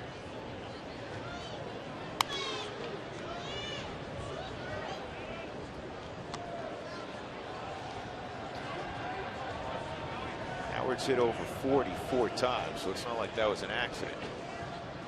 58, 48, 47, 45. Last year, 23 and 95 RBIs, but he's sent packing here. Good inning for Chad Bettis. His first 1-2-3 inning of the ball game. Middle of 5, we're tied at 3.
Alexis Dealer, 2 outs in the first inning, a triple, scoring 2 from Willeen Rosario, and then that was followed up by a base hit on the 3-2 pitch by Nick Hundley. Rockies up 3-0, but not for long. Next half inning, Chase Utley drives in a run with a double, and then it's Chooch, Carlos Ruiz with an RBI double, and then Michael Franco had an RBI base hit in the third inning. DJ LeMahieu leading off, hits a fly ball to center field in the 5th, 1 out.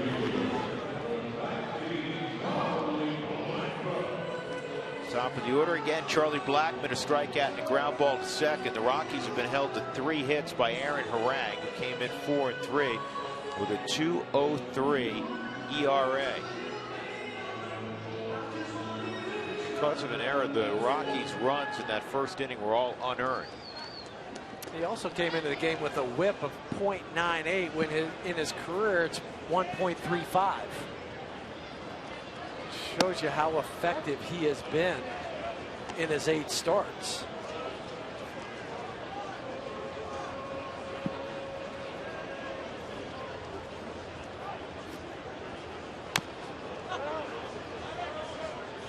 Two strikes quickly on Black.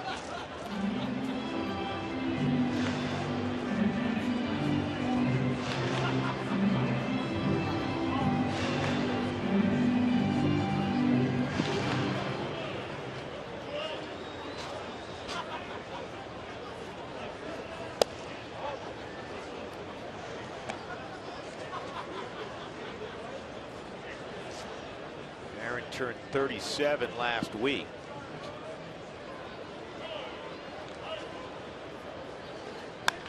And it's a high fly ball to fairly deep left center field, but Ben Revere will make the catch. Mark Stout, what's cooking? Just walking the clubhouse here, or the club level, sorry guys, and I ran into Aaron Harang's aunt. She actually has lived in Louisville for 30 years, but I said, you must be from San Diego. Yep, San Diego to Hawaii to here. And she knows everything about Aaron. I said, wasn't Aaron Harang a Rocky for a minute? And right away she said, yeah, the Rockies traded Ramon Hernandez to the Dodgers. He came here, and then he went to Seattle. But they watch him on the MLB package, and you know, it's just interesting to talk to her about Aaron. So real quick, Mark, was she wearing his jersey? She was not, and she's also, I don't even know if she's 5'5". So I said, obviously, that part of the family didn't come from your side. But Harang's 6'7". So, Mark, was she wearing a placard that said, "I'm Aaron Harang's aunt," or were you just quizzing people as they went by? That is a great question, Drew. Alex, who's our utility today, is 6'7", 280. So she says, you got to be 6'7" like Aaron. And I go, you're talking about Aaron Harang, who's 6'7". There's Alex. Here, let me stand next to Alex. So, you need your security guard. Yeah, that gives you a feel. And Aaron Harang is 6'7", 260. You mentioned it earlier. So when she said Aaron, I said, how do you know Aaron Harang? So then the story just came up that, hey, that's my nephew. So she's here, watches him all the time, knew a little bit about baseball, and her sister was with her. That was a little high. And her sister said that her grandfather, named Lenny Metz, played for the Phillies back in the 20s. He was a utility infielder, so they have a little Philly story. Did he know Puddin' Jones? Jones? I should have asked. I don't think he played as many games as that guy. I want you to search the concourse, see if you can find any relatives of Puddinhead. Talk to you in a few minutes, Mark. Thanks, Mark. Somebody named Custard or something, right? 1 and 2 on Tulowitzki. I mean, only Mark's wandering around the concourse, and he meets the aunt of the visiting starting pitcher. If she was wearing his jersey, because how else would you know? I don't know. And again, to clarify, Aaron Harang was traded to the Rockies for Ramon Hernandez April 6, 2013, and 5 days later was traded to the Mariners for cash for a guy by the name of Stephen Hensley.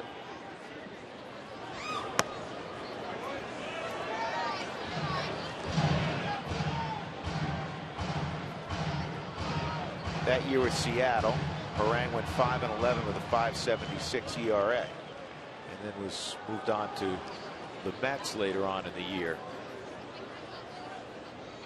3 and 2 on Troy.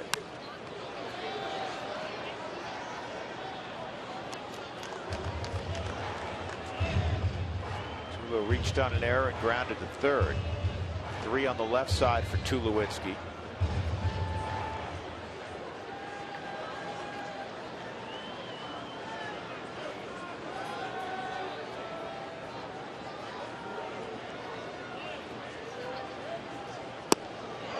Ball 4. So Troy down a couple of strikes, works out a walk, and that'll allow Cargo to hit here in the 5th. And the 3rd walk tonight for Harang. He came into the game ranked 8th in the National League with just 1.7 walks per 9 innings pitched. The other 2 walks have been to Cargo.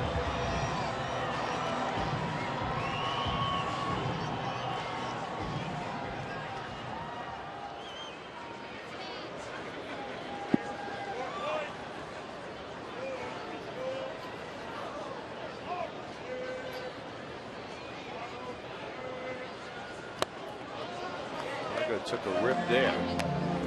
It's 0-1. A couple of home runs, 5 driven in over his last 5 games.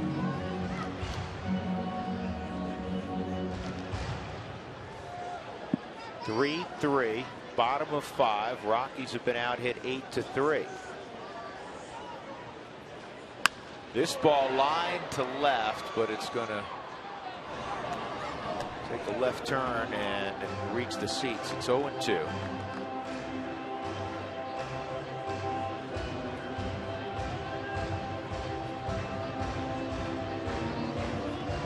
First 2 pitches have been 85 and 86 miles an hour. That's where he backs off on his fastball. Acts like a changeup.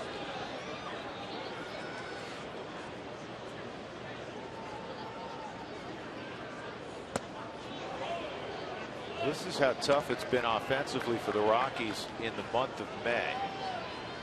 There's only one player who's hitting over 300 in May, and that's Daniel Descalso, who's hitting right at 300. Daniel 6 for 20.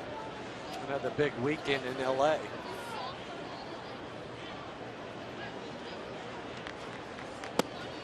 Two and 2.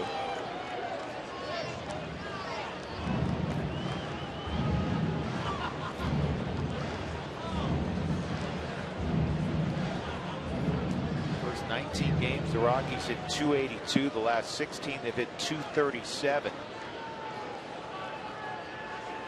A run less per game. 4-3 to 3-3. 2-2, 3-2.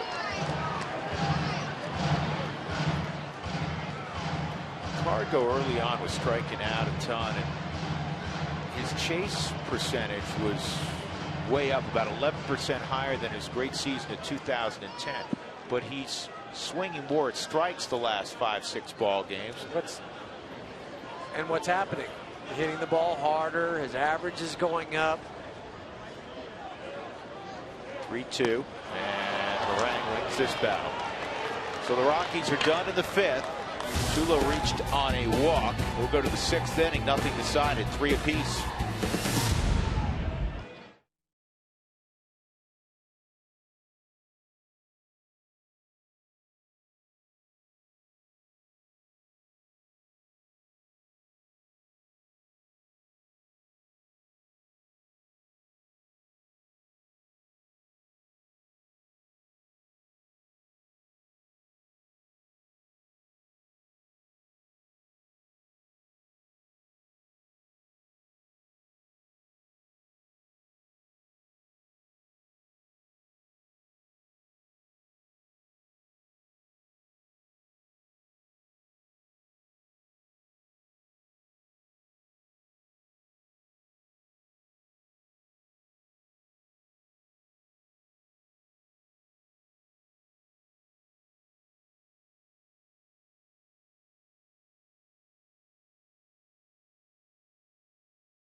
On Root Sports is brought to you by the Ford Super Duty, built better, built stronger, built Ford tough. By Southwest Airlines, book your low fare now at southwest.com. And by CenturyLink, your link to what's next.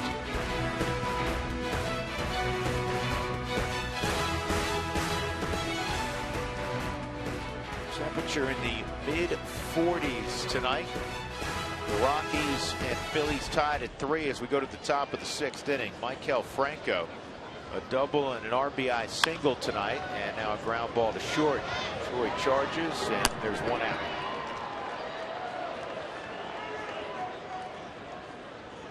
Chad Bettis, a little rough in the 2nd and 3rd inning, but kind of settled in. Well, he's attacking the strike zone. I mean, you could say, yeah, you got hit for 3 doubles in the 2nd to score a couple runs. You had the double and a single in the 3rd. But of the 77 pitches, 57 have been strikes.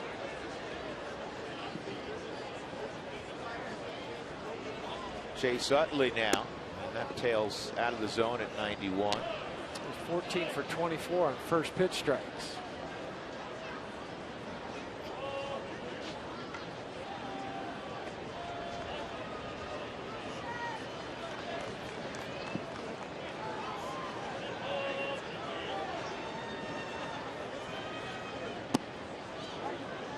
Very bottom of the zone. The curveball's in 1-1. Might have been. I think it's a little cold. Those are the nice neck guards that you can pull up over your ears, and they're not too bulky where you can still fit your hat. You know, we've all gone out and exercised when it's chilly out. You say, oh, you know what, once you get going, it's warm. But that gives you an idea. Because obviously Nolan wasn't wearing that earlier. That gives you an idea how cold it is out on the field. Those guys obviously are moving. 2-2. Then you also have to keep your hands warm. So when you grab the baseball to throw it, it doesn't slip out. You can tuck them in your jacket. That's one way to keep your hands warm. With a chance for Tulowitzki, and Utley's retired.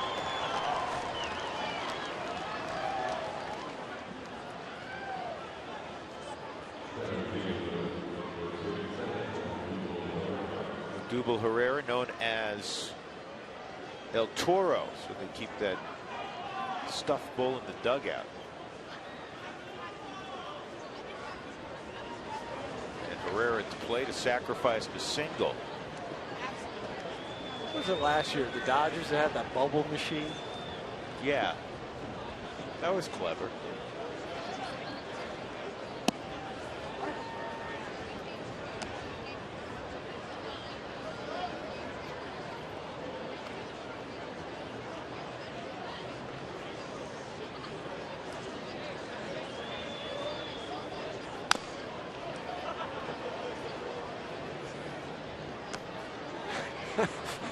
He needs a blanket. Cold out for the bull, too. A cup of water? Well, forget stuffed animals can get chilly on a what's the old cold line? night. It's not a superstition if it works. True. Just ask any ball player.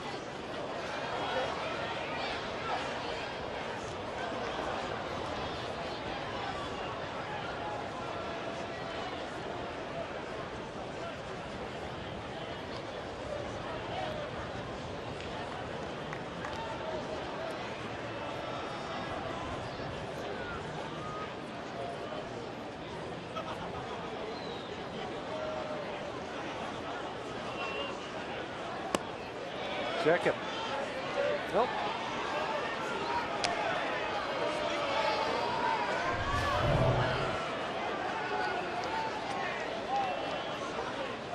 No, he didn't go.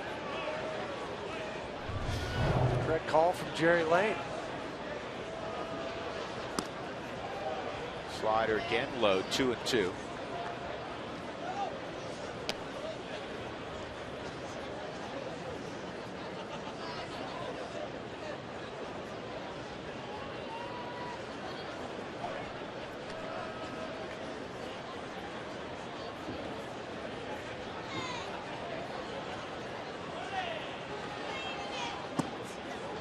And now it's 3-2.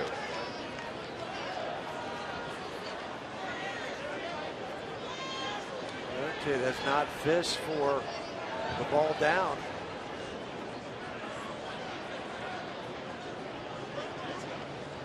Going right back there, though. Broken bat, fly ball, shallow right. Cargo closes. He makes the catch. And that is now 7 in a row set down by Chad Bettis. It's a 3-3 game. Arenado will lead off.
As well. With Jeff Houston and Mark Stout, I'm Drew Goodman. We go to the bottom of the 6th inning. The Rockies trying to snap a 6-game home losing streak. Just 4-10 at 20th and Blake. They got 3 runs in the top of the, in the bottom of the 1st inning. You look at the line on Chad Bettis. But the Rockies have done next to nothing since then against Aaron Harang. In fact, Harang has given up only 1 hit since the first inning. Arenado, Rosario, Hundley.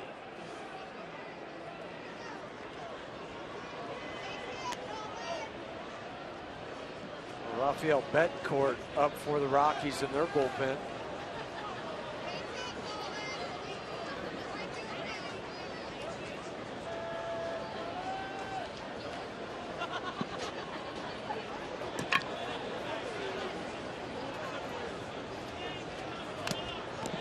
Fouled off by Nolan.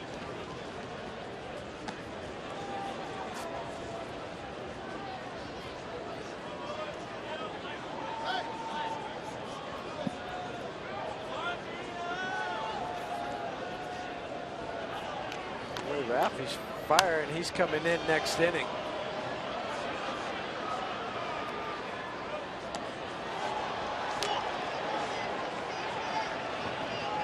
Bettis is at 89 pitches.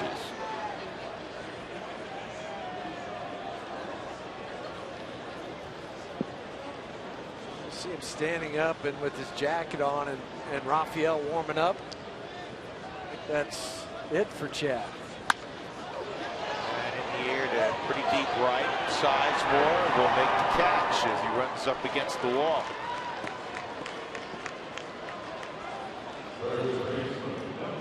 I don't think Grady thought this pitch or this hit was going to go as far as it did.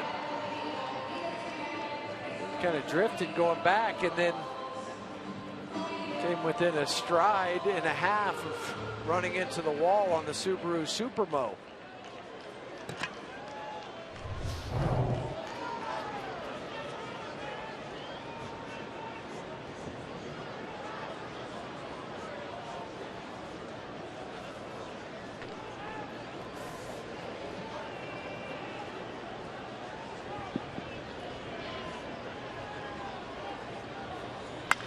Willeen, ground ball to third.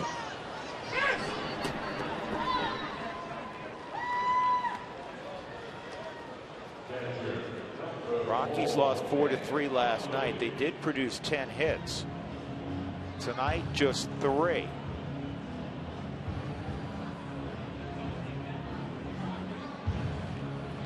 Trying to snap a losing streak at home. Lost 6. This is so unlike a Rockies team. Dominated home. Well, this team has to dominate like any team at home, but particularly if you're playing at Coors Field.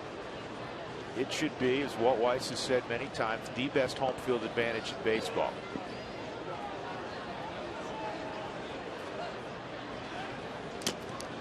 The Rockies every year like to be in that 50+ win area at home.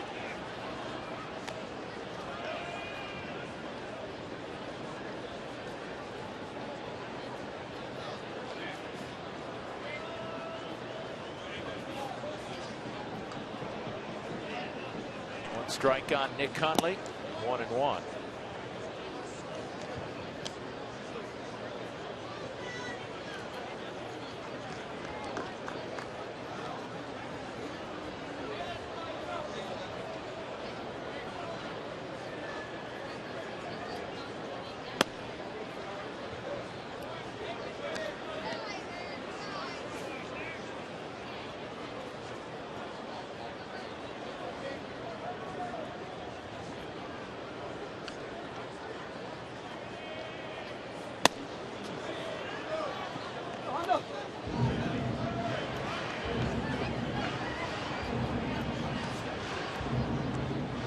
Rockies in 2010, 52 wins at home. 2009, 51 wins at home.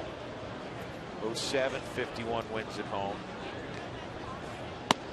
And that's a called strike 3 on Nick Hundley. 7 strikeouts for Aaron Harang. Another 1-2-3 inning. We'll go to the 7th, tied at 3.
Rockies got off to a fast start, scored 3 runs in the first inning, a 2-run triple with 2 outs from that man, Willeen Rosario. But the Phillies got 2 in the top of the second, tied it in the top of the third.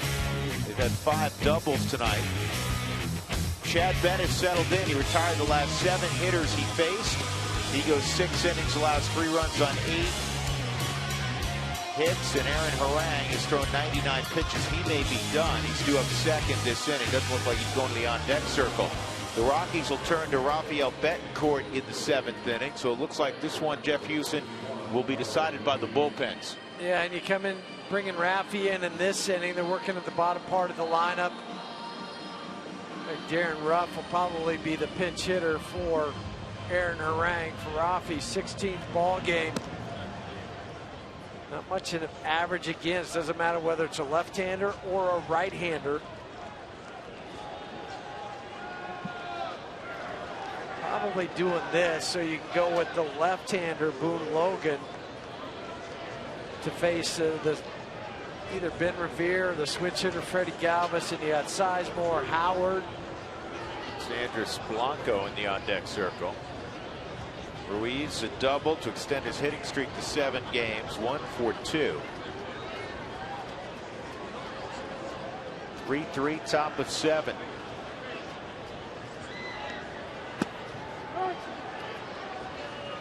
Footnote on Chad Bettis.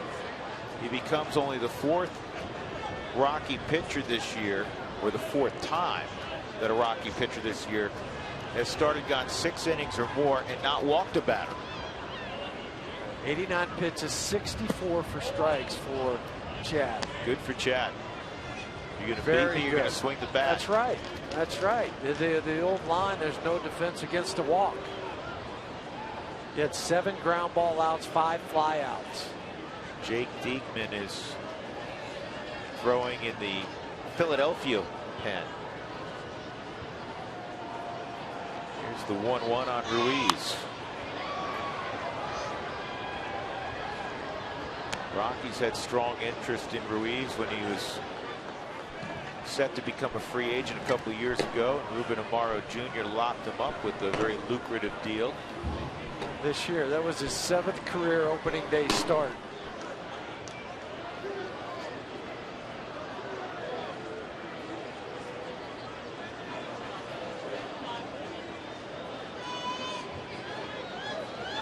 You know, Philadelphia fans are notoriously vocal and, like most fans, very impatient, but I know they've gotten long in the tooth. The Phillies have lost 89 games each of the last 2 years. Line toward Cargo, and he'll make the catch. 1 out.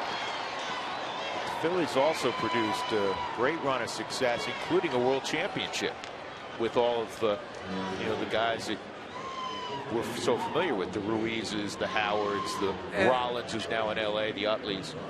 And they also lost in the World Series the very next year. So they had a chance to win it back-to-back years. He just came up on the short end.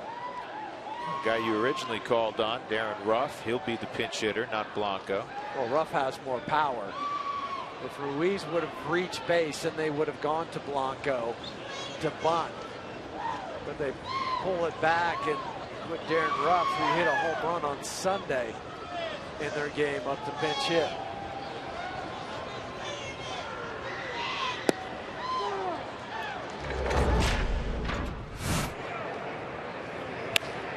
Against Colementor.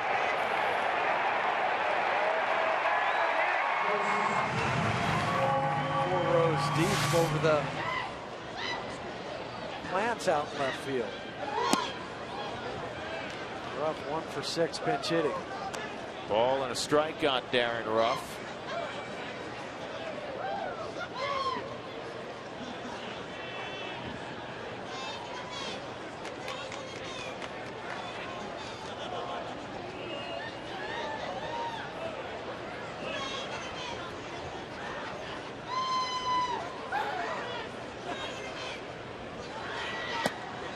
Two and one.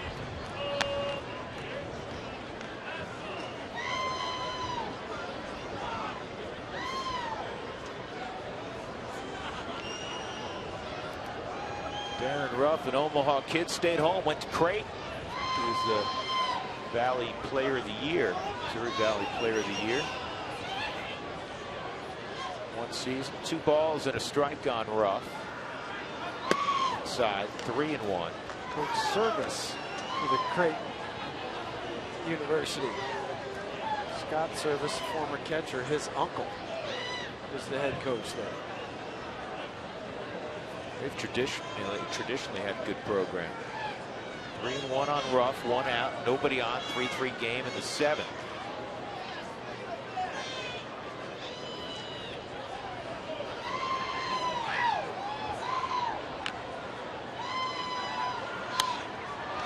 You know who went to spring training with the Phillies this year? Former Rocky, former #1 pick for the Rockies, Chris Nelson. He didn't make the club, and he was playing for the Iron Pigs, and he was released on May 8th. Despite the fact that he's hit 278, he was picked up by the Brewers the next day and assigned to their AAA club, which is a place he knows well, Colorado Springs. So that's where former Rocky Chris Nelson is. What a great kid. Great kid. 3-2. This ball's well hit to left. Noah right in front of the wall. Nice job tracking that for a guy that does not have much experience in the outfield. Knowing where you are on the field, how much room you have. And if it was 46 degrees at game time, it's dropped even lower. That kept his ball in the ballpark. This heavy air. Because off the bat, I was with you, Drew. I thought it was going to be out. Instead, it's 345 feet away from home.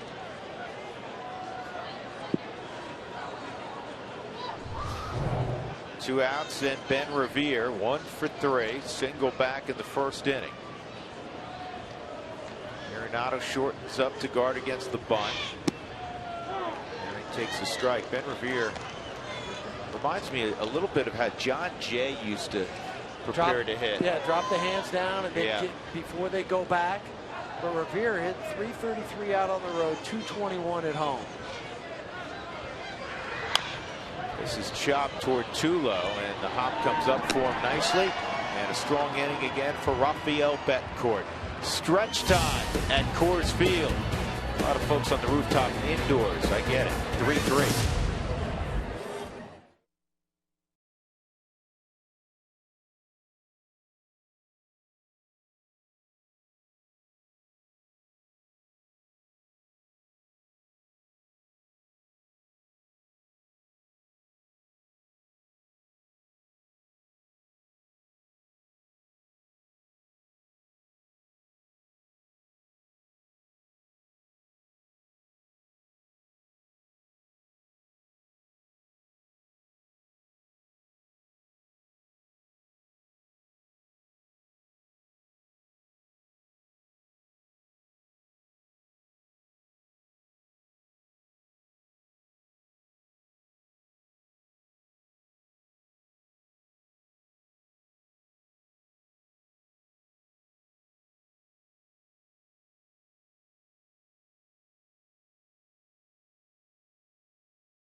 The first, they were unearned.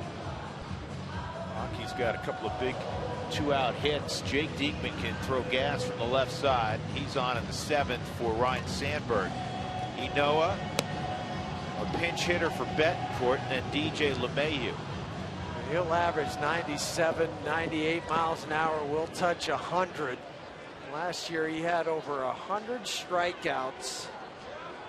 The most by a Phillies reliever since Al Holland also had 100 back in 1983. Final line for Harang, 6 innings, 3 runs, all unearned. 3 hits, 3 walks, 7 strikeouts. So he's now made 9 starts, and 8 have been quality starts. And he hasn't given up an earned run in his last 2 outings. 37-year-old Aaron Harang with a surprise for the Phils. Maybe not after what he did last year in Atlanta. Well, he's positioning himself as a bargaining chip come July. Everybody's talking about where Cole Hamels will be dealt to. It may also be Aaron Harang. Right, and the difference is Cole Hamels still has some years left on his deal. Aaron Harang has a 1-year deal.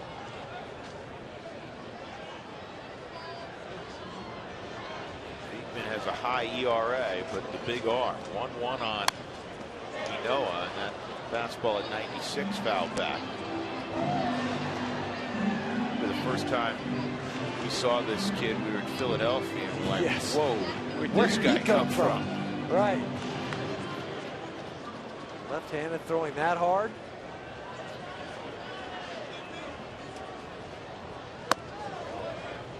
It's kind of like we were in Chicago, Hugh. You remember Rockies were playing the White Sox, and it was when Boone Logan, pretty early in his career, they had 2 lefties there, and they both threw in the upper 90s.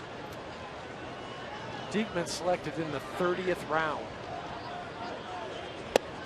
He must have picked up some velo, because there's no way a guy throwing 98 lasts beyond the first round on the left side. Just looking at where, I mean, he played at a community college, but it doesn't matter where he plays. If you throw hard, they're going to find you. Mike McHenry will be the pinch hitter.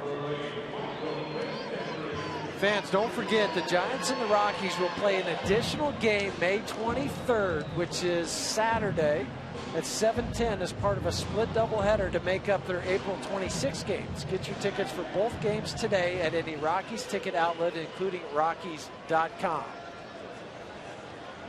Rockies' only hit since the first inning was the Inoa single in the 4th with 2 outs. They also haven't had the leadoff batter reach base in any of these 7 innings. Makes it even more difficult on the offense. 1 strike on McHenry.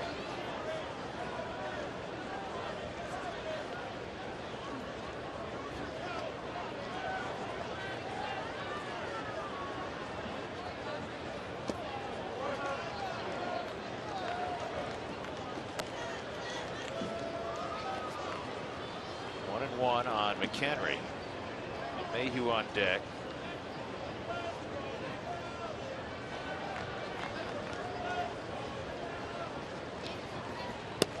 First time the Rockies are competing against a team from the NL East this year.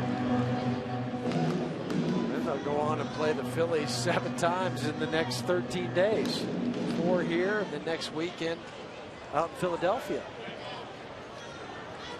Rockies will actually spend 4 days in Philadelphia. Thursday will be an off day there. That road trip begins in Cincinnati. 3-1 on McHenry.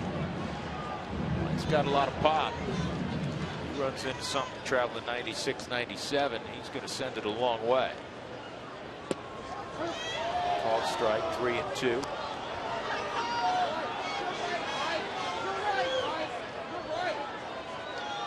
Did catch the bottom of the forward strike zone.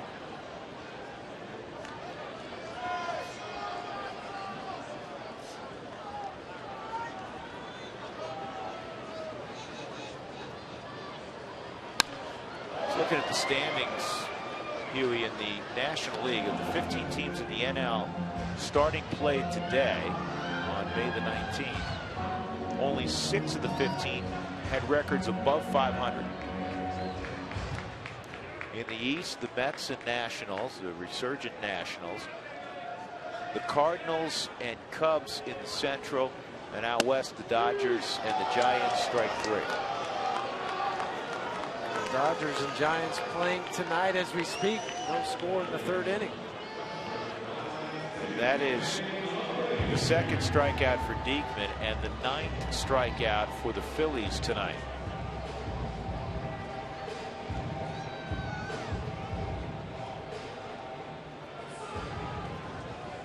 Rang 7 strikeouts in 6 innings. Coming in, he struck out 37 and 53 in a 3rd. So it's not as if he was accumulating huge numbers of strikeouts per outing. The Rockies are in this funk right now where every time it seems like it's 2 strikes. And then missing, it's a swing and a miss or a take, and it's a called 3rd strike. Right, but also missing pitches and fouling them off. Prime example was that 2nd pitch from Diekman. Good pitch to hit. I know he's throwing very hard, and it's tough to do, but you can't miss your pitches. DJ with the ground ball through the right side, a base hit. So LeMahieu with the Rockies' first hit since the 4th and just their 2nd hit since the 1st. 4th overall. DJ didn't miss that one. Shoots it between 1st and 2nd.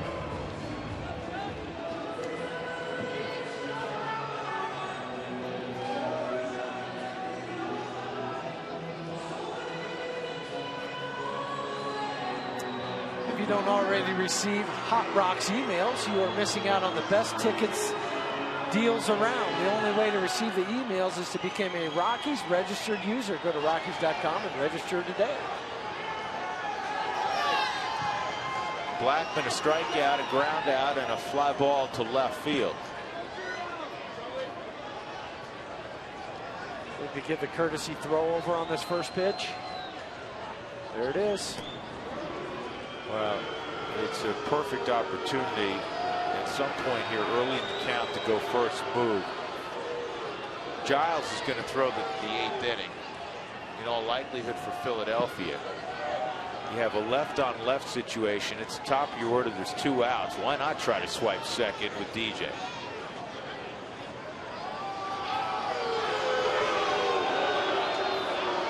Now I would go. Just on a hunch that he won't go 3 times. He's not going to go 3 times. And those were 2 just real courtesy at best throwovers.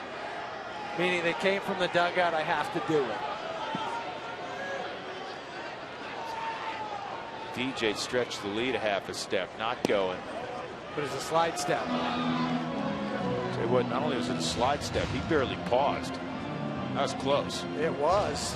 You have a good angle at first base if you're Bob Davidson.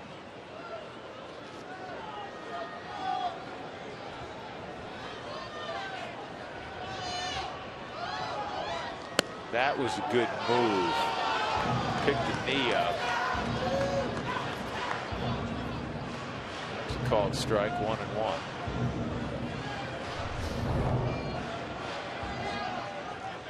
And the way it was received, as he's taking the glove and the ball out of the zone. Instead of turning the thumb up, the thumb was down.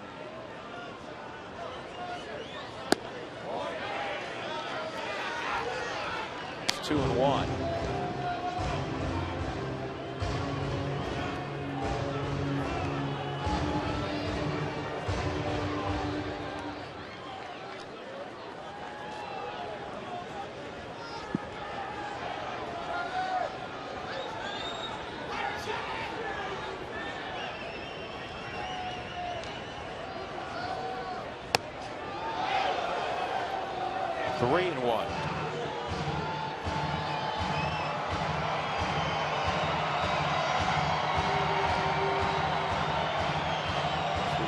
Ready to go. I don't run now. No, 3-1. You wait. Not with 3 balls. Yeah, you wait. And if he does throw a strike, then you go 3-2. You're still going to get the same jump. But don't put Charlie on the defensive, thinking he has to protect for you running. He missed. Ball 4. So that'll push the go-ahead run to second, and it'll bring up a right-handed bat, Troy Tulowitzki. First time since the first inning the Rockies have 2 guys on. This was the same pitch as the one he called the strike on the second pitch. I think you're right. Same reaction, same way it was received.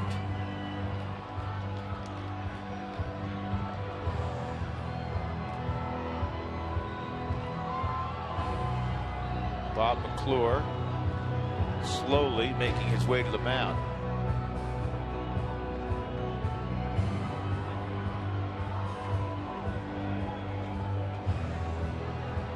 Giles just did get up.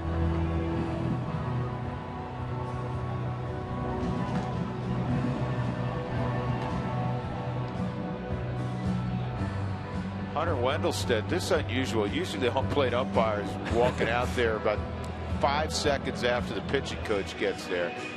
Kind of let that meeting linger.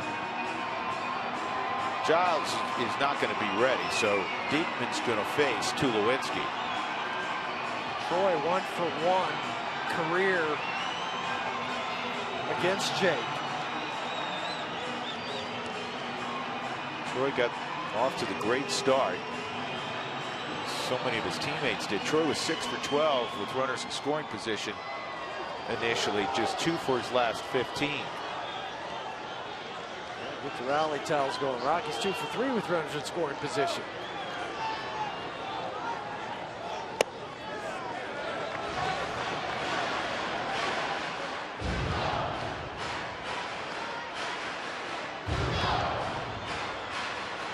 Tulo chant going. Troy trying to put the Rockies back in front. They had a 3-0 lead. It's now 3-3, bottom of 7. In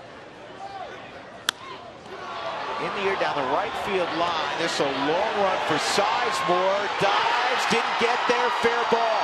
2 runs are going to score on a fly ball double hit the right spot by Tulowitzki, and the Rockies take a 5-3 lead. Whatever it takes.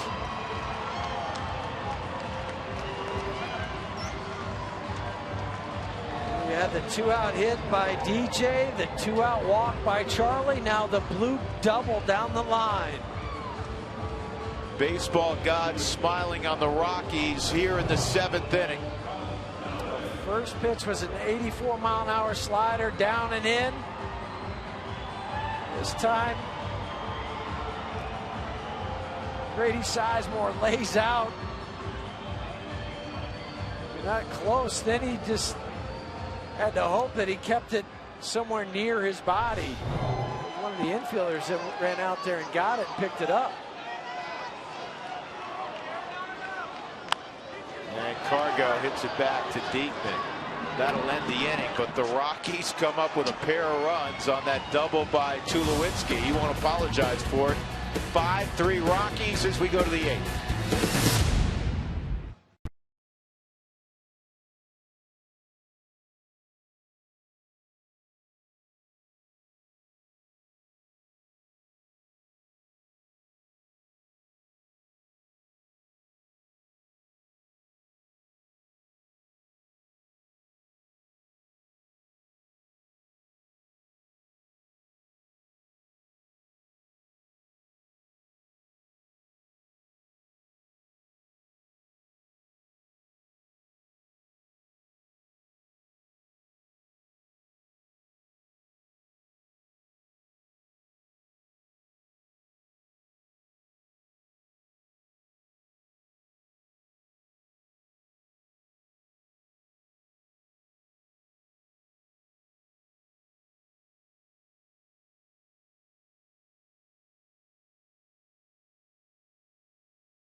Sports is brought to you by the Courtyard by Marriott, Western elegance in the cultural heart of the city, and by Cherry 5-Hour Energy Shots, helping support Special Operations Warrior Foundation. Rockies have taken a 5-3 lead here late, top of the 8th inning on a very cold night in the Mile High City. Tonight's game changer brought to you by T-Mobile. Sometimes it's not always pretty, but if you hit it in the right spot, you get rewarded. Troy, a fly ball double down the right field line to score 2. And the Rockies have a 5-3 lead. Hey, it works, you bet. Tulo comes through. And now he's added the mask along with Nolan Arenado. Boone Logan's on the hill, and he fires strike 1 on Freddie Galvis, who's in from the right side. Rockies make one other defensive change. Drew Stubbs into center field. Rafael Noah comes out. Charlie Blackmon moves from center to left. Logan will face Galvis, Sizemore, and Howard, though I'm sure Jeff Francoeur will probably pinch hit for Sizemore. He's already moved to the on-deck circle as Jeff Francoeur. Yeah, you had it set up, if you Walt, where you brought in Raffy for the 7th, Boone Logan, because of the left-handers, and now it forces Ryan Sandberg to go to his bench and flip Galvis over to the right side. Galvis starts with that foot almost out of the batter's box. He's so open. This is the guy for Toronto that did that. He was so open, had his hands low. About 8 or 9 years ago. Oh, I know who you're thinking of. He's closed it up a little bit now. Now he goes back out there. He's all right like that. You just can't make contact with the ball with any part of your body or foot out of the batter's box. Yeah, but he'll take his foot back to almost parallel. Still stands a long way away from the plate. Especially for a little guy. Wonder how he covered the outside corner. Well, he just did. Punches it to right.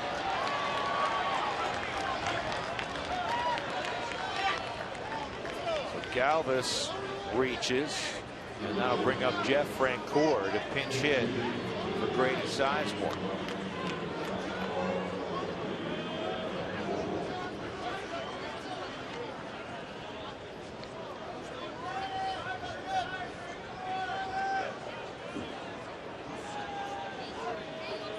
Hit late in last night's game. And the Rockies brought in Christian Friedrich.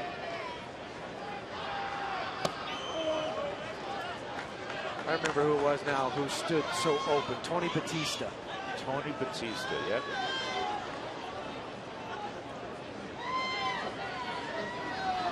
A lot of guys who hit from open stance. I mean, there was a Rockies, one of the greatest hitters we've seen. Former teammate years who hit from an open stance, Larry Walker. Well, I was thinking Big Cat. Yeah, Big Cat did also, but walked it. Did you see Miggy tied or broke Big Cat's home run record for natives of Venezuela? A couple days ago, Saturday or Sunday. Miguel Cabrera is a no doubt first ballot Hall of Famer. Some years down the road.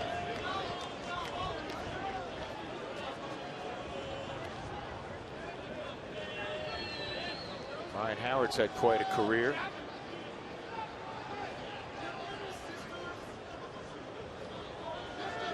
Out of Southwest Missouri State, now known as Missouri State. It's in George's hometown, Springfield, Missouri.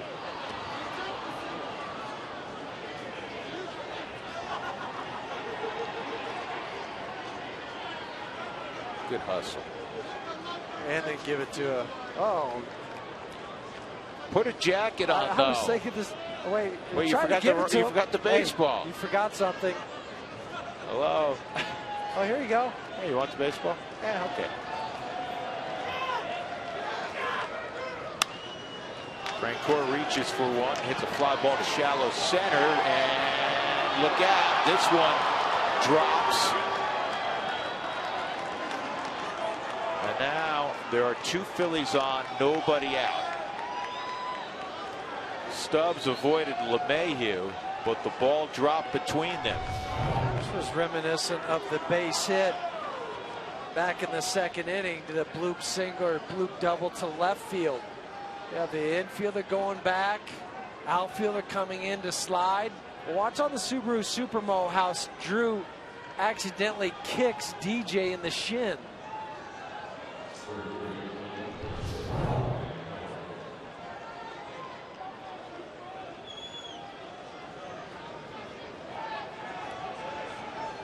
So Ryan Howard is up there. Boone Logan a punch single to right, and then the pop single, 2 on, nobody out. Rockies up by 2 runs. 3 runs, 10 hits for Philadelphia and an error. 5 runs, 5 hits for the Rockies and an error.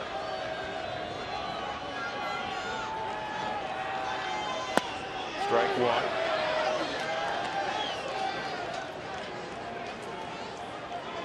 All right, 4 for 6 against Boone.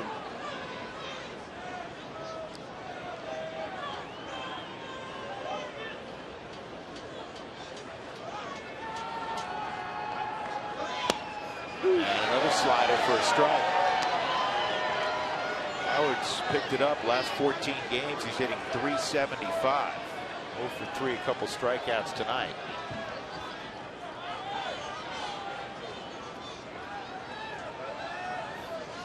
It's a little bit like Jim Thome, where he holds the bat out before pitcher delivers. Swung on and missed. Ball gets away. And both runners now in scoring position on the strikeout.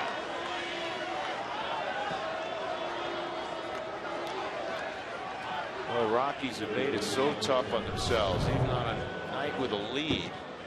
First they had the 3-0 lead, couldn't hold that. They get a 2-0 or a 2-run lead here late. And you have a couple of soft singles and then a strikeout wild pitch to put the runners into scoring position. And coming up is Maikel Franco, who's 2 for 3 and has driven in a run. And with Franco, since he's so new to the league, you don't really know where his holes are in his swing. I mean, if he's a big leaguer, you know the damage he can do, but he has that soft spot. Whether it be down and in or up and away, whatever it is. But Franco is still coming up. You're still trying to figure out the book on him. Couple right-handers, Giles and DeFreitas for Philadelphia.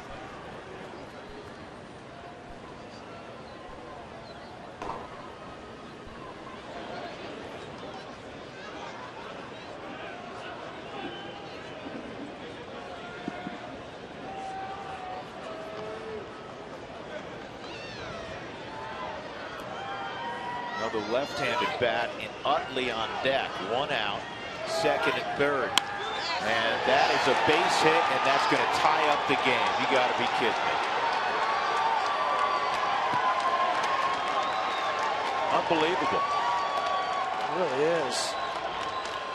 3 RBIs tonight for Franco.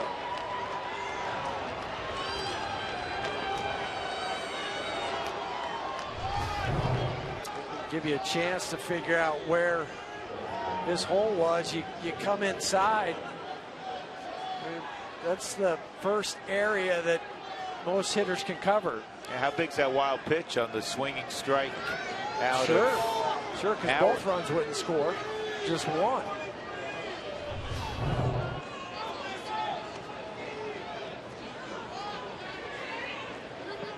Franco, 2 career RBIs coming in.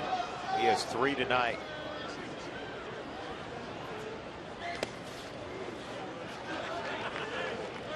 Pickup by Hundley.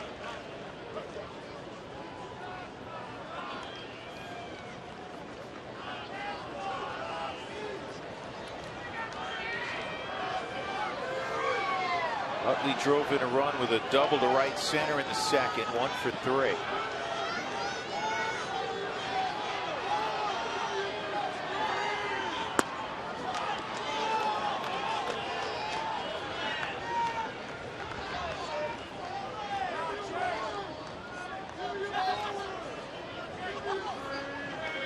Right-hander Scott Oberg up now for Colorado.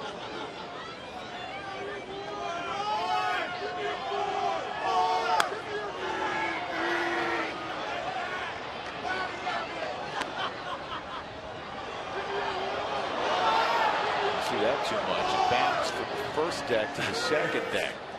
These balls get spit out of the top two decks down to one of the lower decks. And went the other direction.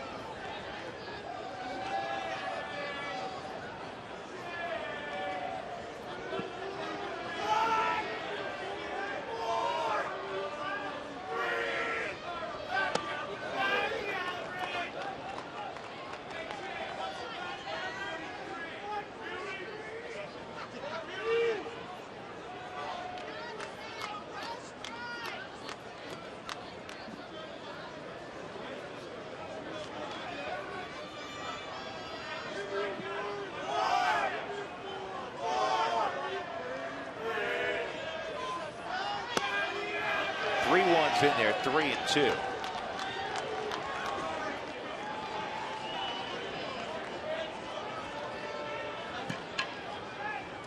Chase Utley played at UCLA with Garrett Atkins. We got to see Garrett during fantasy camp back in early February.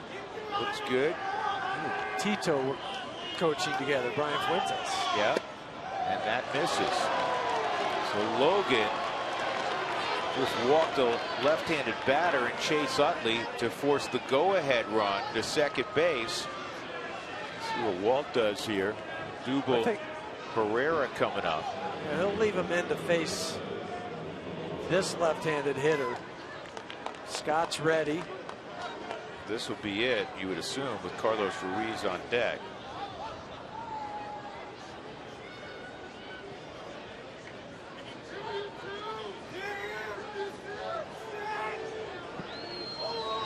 Three hits and a walk. They'll loan out the strikeout of Howard.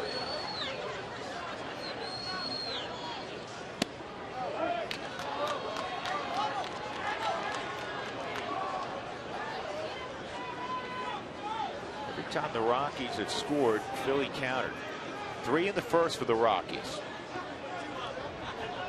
But the top of the second, the Phils got 2, and then the very next inning, top of the third, they got the equalizer. It remained that way till the Rockies got the 2-run double from Tulowitzki. And then they've come right back here in the top of the 8th inning.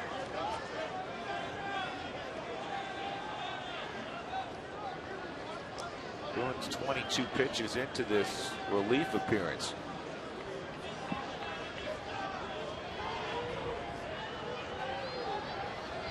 Orang and Bettis will get no decisions.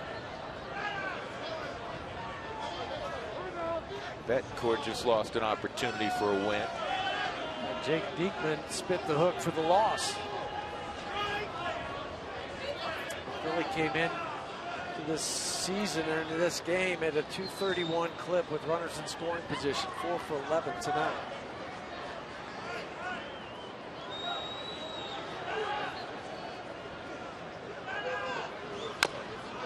Off his foot, foul. That walk that Boone just allowed to Utley, the first walk allowed tonight by the Rockies. Chad Bettis went 6 innings, allowed 8 hits, but didn't walk anybody. He struck out 5, and that's how he only gave up 3 runs. I mean, you throw in 3-4 walks, and you're adding to traffic and the likelihood that there would have been more damage on the scoreboard. Yeah, and then maybe a blue pit. That scores the 2 or 3. That's when you get those big crooked numbers where you're 4 and 5 runs for an inning. 1-2 on Herrera. Bite at the slider. It's 2-2.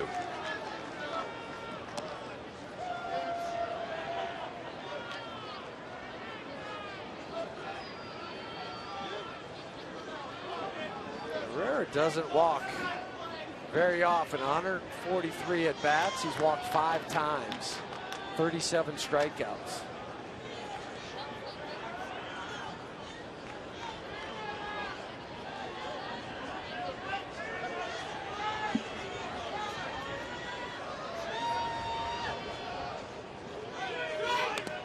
Did that hit him? It's a foul ball. No.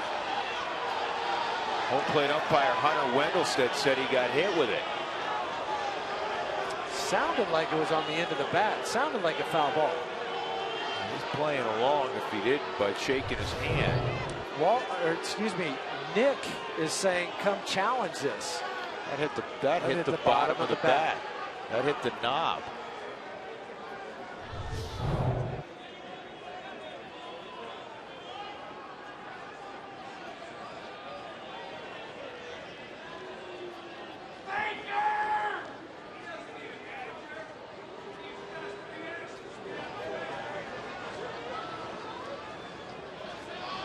They're going to take a look at it. And it is reviewable. It is a reviewable play.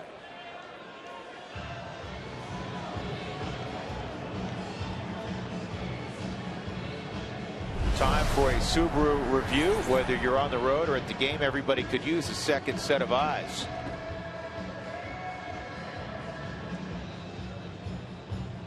That's a foul ball. That's a foul ball. That is a foul ball. Two things tipped it off for me. One was first the sound, and the second, Nick behind the plate was signaling for Walt to come out.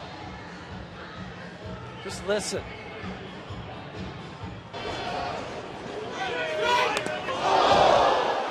It's tough to tell from that. I just, that wood sound, and then he didn't start reacting until he looked back at the umpire. So if that hit you in the hand, you would immediately drop the bat and start shaking your hand.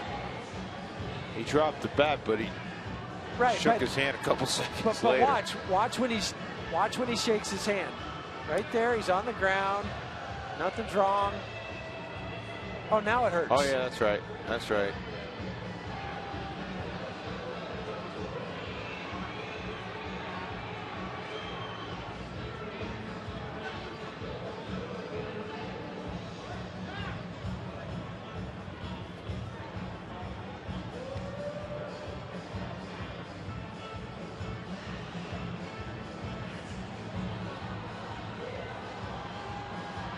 So they're looking at it in New York, and this is big.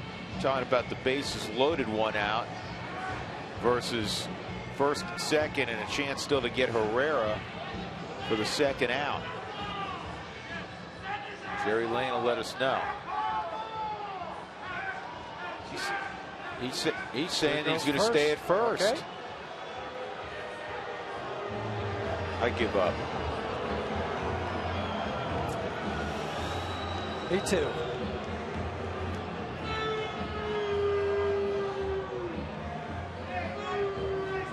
I'll be up to Scott Ober. And he inherits a mess. Bases loaded, one out.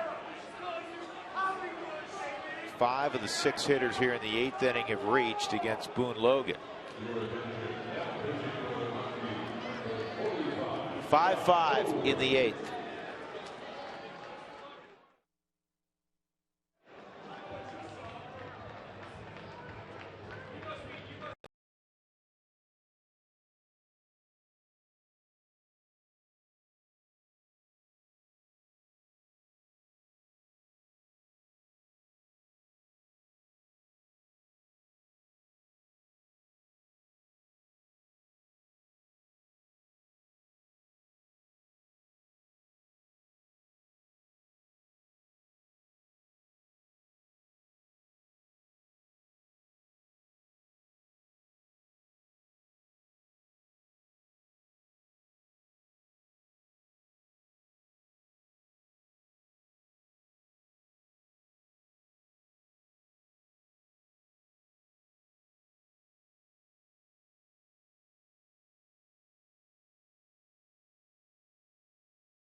Galvis a single, Francoeur a bloop single after a strikeout. There was a wild pitch. Franco singled in 2.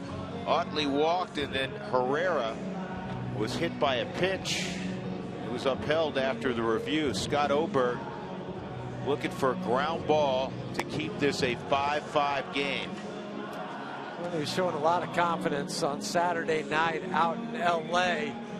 Game he threw 18 pitches. He had given up a run, had the bases loaded, 1 out, and he comes back and strikes out the next 2 guys on curveballs. Now for Ruiz, a career .275 hitter with the bases loaded.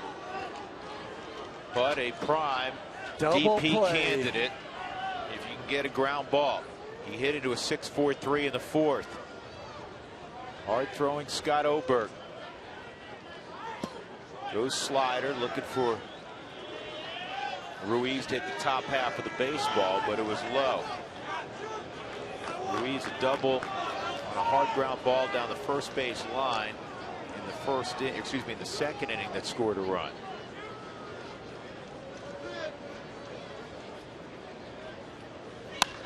This should be 2. Comes up for DJ on to first. Well done. So Scott Oberg gets the 4-6-3 double play and keeps it even at 5 as we go to the bottom of the 8th inning.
And gets a ground ball that induces a double play. We were in L.A. recently, and I saw Scott Oberg, Drew and Jeff, and he had a Philadelphia Flyers shirt on.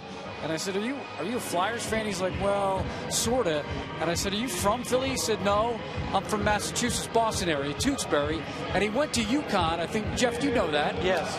And I said, well, why the Flyers shirt? He goes, well, my wife is from South Jersey. And I said, where'd you guys meet? UConn. She's from Swedesboro. It's about 25 miles east of Philadelphia. So that double play did not go over well at home, because the Oberg family, his wife's family, huge Philly fans across the board. No, they have to root for. They got to root for Scott now. Scott, the Flyers shirt on. Well, that's a different sport, though. I know, but he said no, across the board, Eagles. He said maybe not Sixers anymore. That's about it, though. Does anybody root for the Sixers anymore? Good point, Drew. Jeff Francoeur is in right field. Justin DeFreitas is on the hill. And that slider misses outside. It's a ball and a strike on Nolan Arenado. Justin DeFreitas making his 18th appearance. I tell you, he's been tough on lefties. Surprisingly, he's a right-handed pitcher. But the difference in the average, quite big. Willeen Rosario will be next. Our CenturyLink link to what's next. Severino Gonzalez will make just his 3rd start. He has an unsightly ERA right now through 2 starts. Eddie Butler will make his 8th start of the year. That's tomorrow. No television on Thursday afternoon. Pick up again Friday night when the Giants come to town. We'll have the Twin Bill on Saturday. Getaway day Sunday. See if Willeen can run into one. He had a 2-run triple, his 3rd career triple. First since 2013, back in the 1st inning when the Rockies got 3 runs.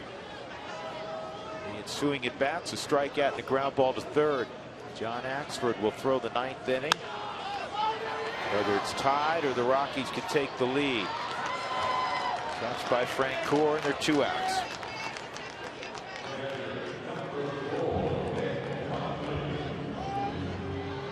Follow live Rockies baseball in 2015 with MLB.com at bat on your phone, smartphone, or tablet. Features scores, highlights, stats, and much, much more. Download MLB.com at bat today. Follow the Rockies on your phone.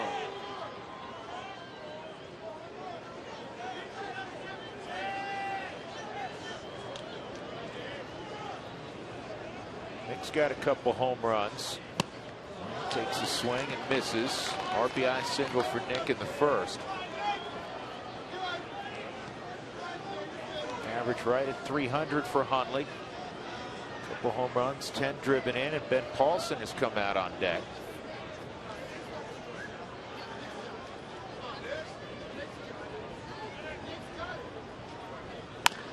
Down the line, past Stu Cole, who very smartly had no interest in reaching down and trying to field that. Well, not on this cold evening. Stu had good hands for an infielder, but I'm telling you, ball's whizzing by. You don't have your glove on. You have some batting gloves? No, no chance. Stu can't feel his hands right now, even with the batting gloves on.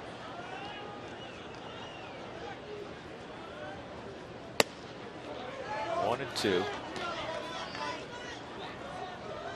This is where DeFreitas likes to throw a slider.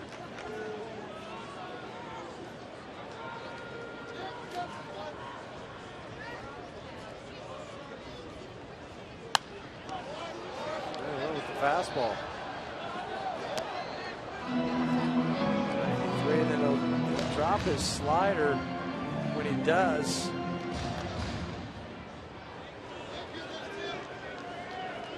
About 82 miles an hour on average.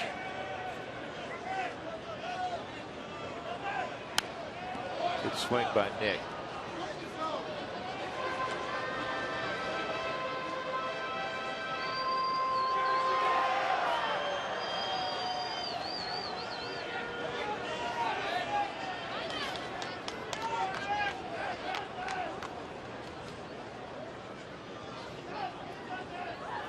Goes slider, and Hundley drives it deep left center. Got a chance. Gone! Nick Hundley with a 2-out 8th inning home run to give the Rockies a 6-5 lead. He hit it through the frigid air. His 3rd big fly of the year. Well, maybe that's why Justin didn't want to throw the slider. Love that. Look at that. 81, left it inside. Now you're just hoping. As you're running towards first base, you're just hoping. Did I get it? Did I have enough for it to get over the wall? You betcha. He hit it to one of the deepest portions of the park. It's not labeled out there in that corner, but it's around 424 feet. That's why I say, as you're running there, you're going, uh-oh. I know that's the deepest part. If it was down the line, no doubt about it. And we've seen a couple balls hit that were caught on the warning track tonight. Glorious look on the Subaru Super Bowl. Look at the hips come through and just drive that ball out.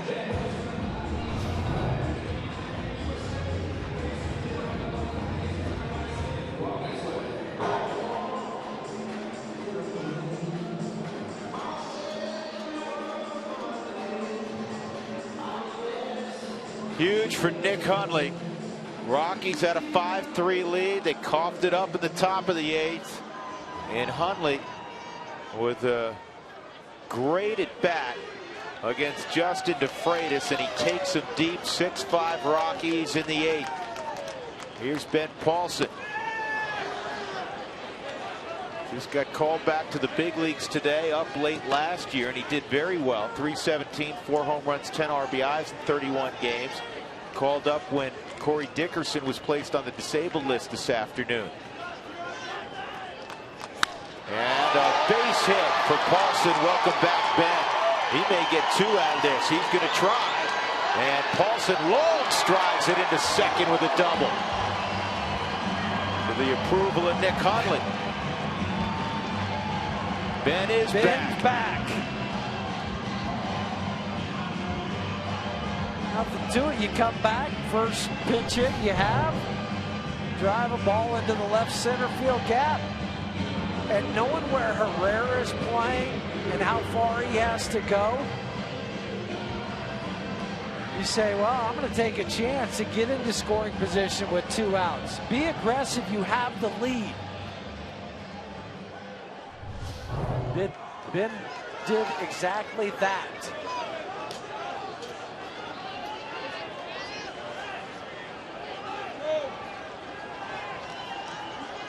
So Drew Stubbs first at bat, came in defensively an inning ago.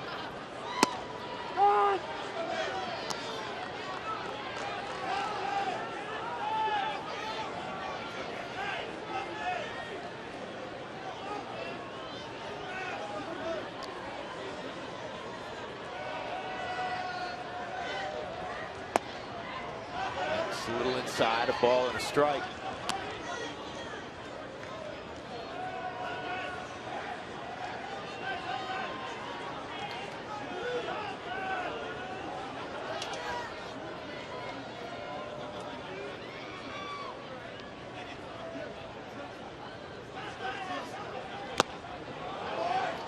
Tip, and it's 1-2 on Stubbs.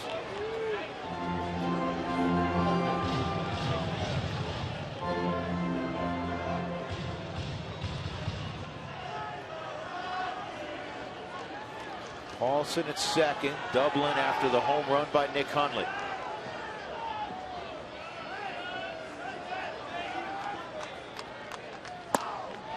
Swung on and missed on a high fastball, but the Rockies go ahead on the Nick Hundley home run. 6-5 as we go to the 9th inning. Hundley's giving the Rockies the lead. Giants will try to get the final 3 outs.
Book your low fare now at southwest.com.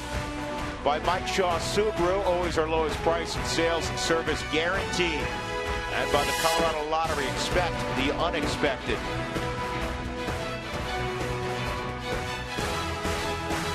Rockies a 6-5 lead on a cold night where the ball's not traveling.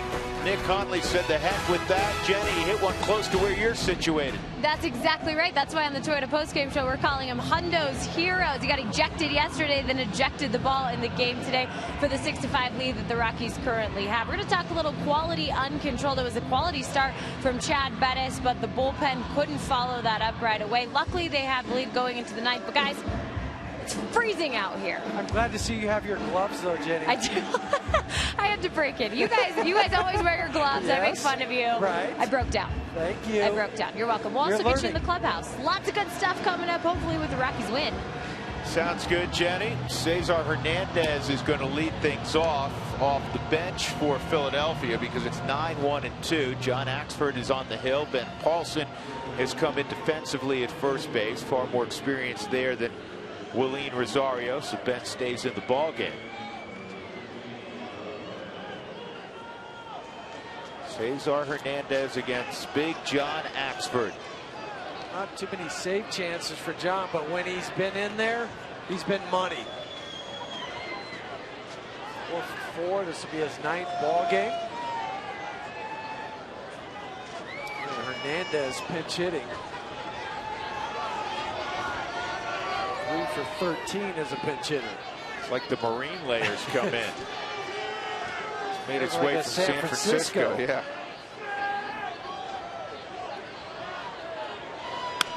Ground ball to second. DJ's got to get rid of it quickly. This kid could fly. And you had to back up. You couldn't charge it. If you charge it, you play yourself into a bad hop. You would like to, but DJ realizes, no, that's not going to work. But then the quick transfer from the hands. Subaru Supermo, he catches it. And he's already planning on his right foot to get rid of it. There's not an extra step. If he does, the runner's safe. And that's why I know in this day and age where some guys wear molded shoes, you got to have metal on, especially if you're going to be anywhere near the grass. Excellent point, Drew. Infielders, a lot of them will wear the metal spikes because of that. You're transitioning from dirt to grass a few times in a ball game. We had the great shot of that right foot, as you described, planning. If that goes out, if you're wearing those molded cleats, let it slip out. You can pull a groin, fall down.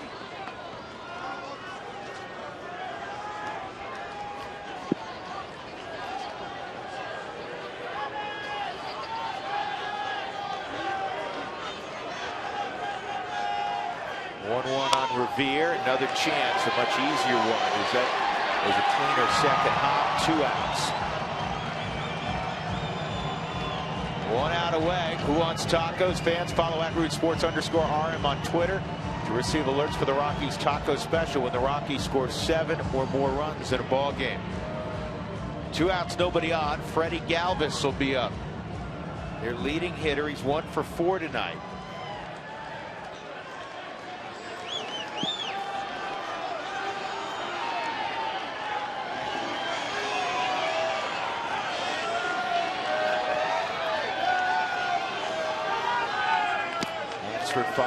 Fires a 97-mile-an-hour fastball low.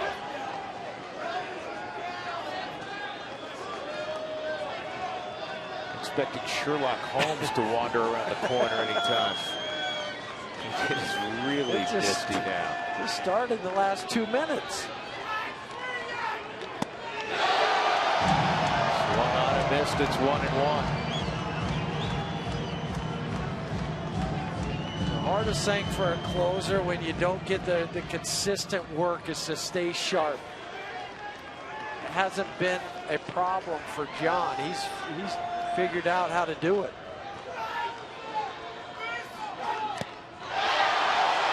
1-2.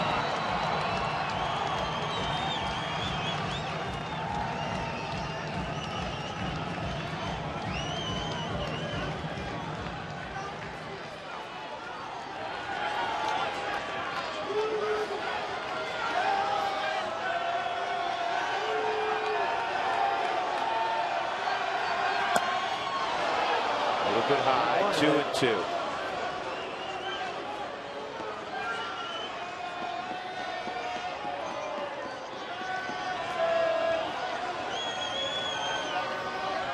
Elvis likes the ball down. It's an easier swing path for him if it's down. 2-2.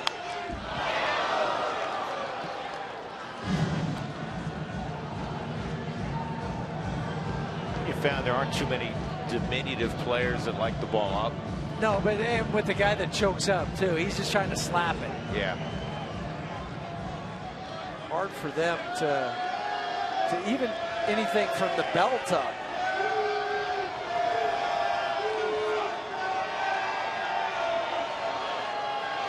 Frank Core's on deck trying to avoid him. Here's the 2-2.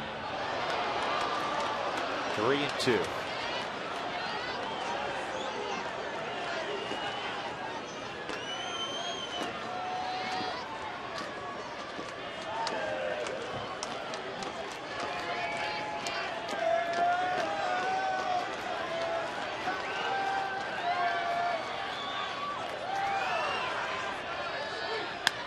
In the air to center field. Drew Stubbs putting his hand up.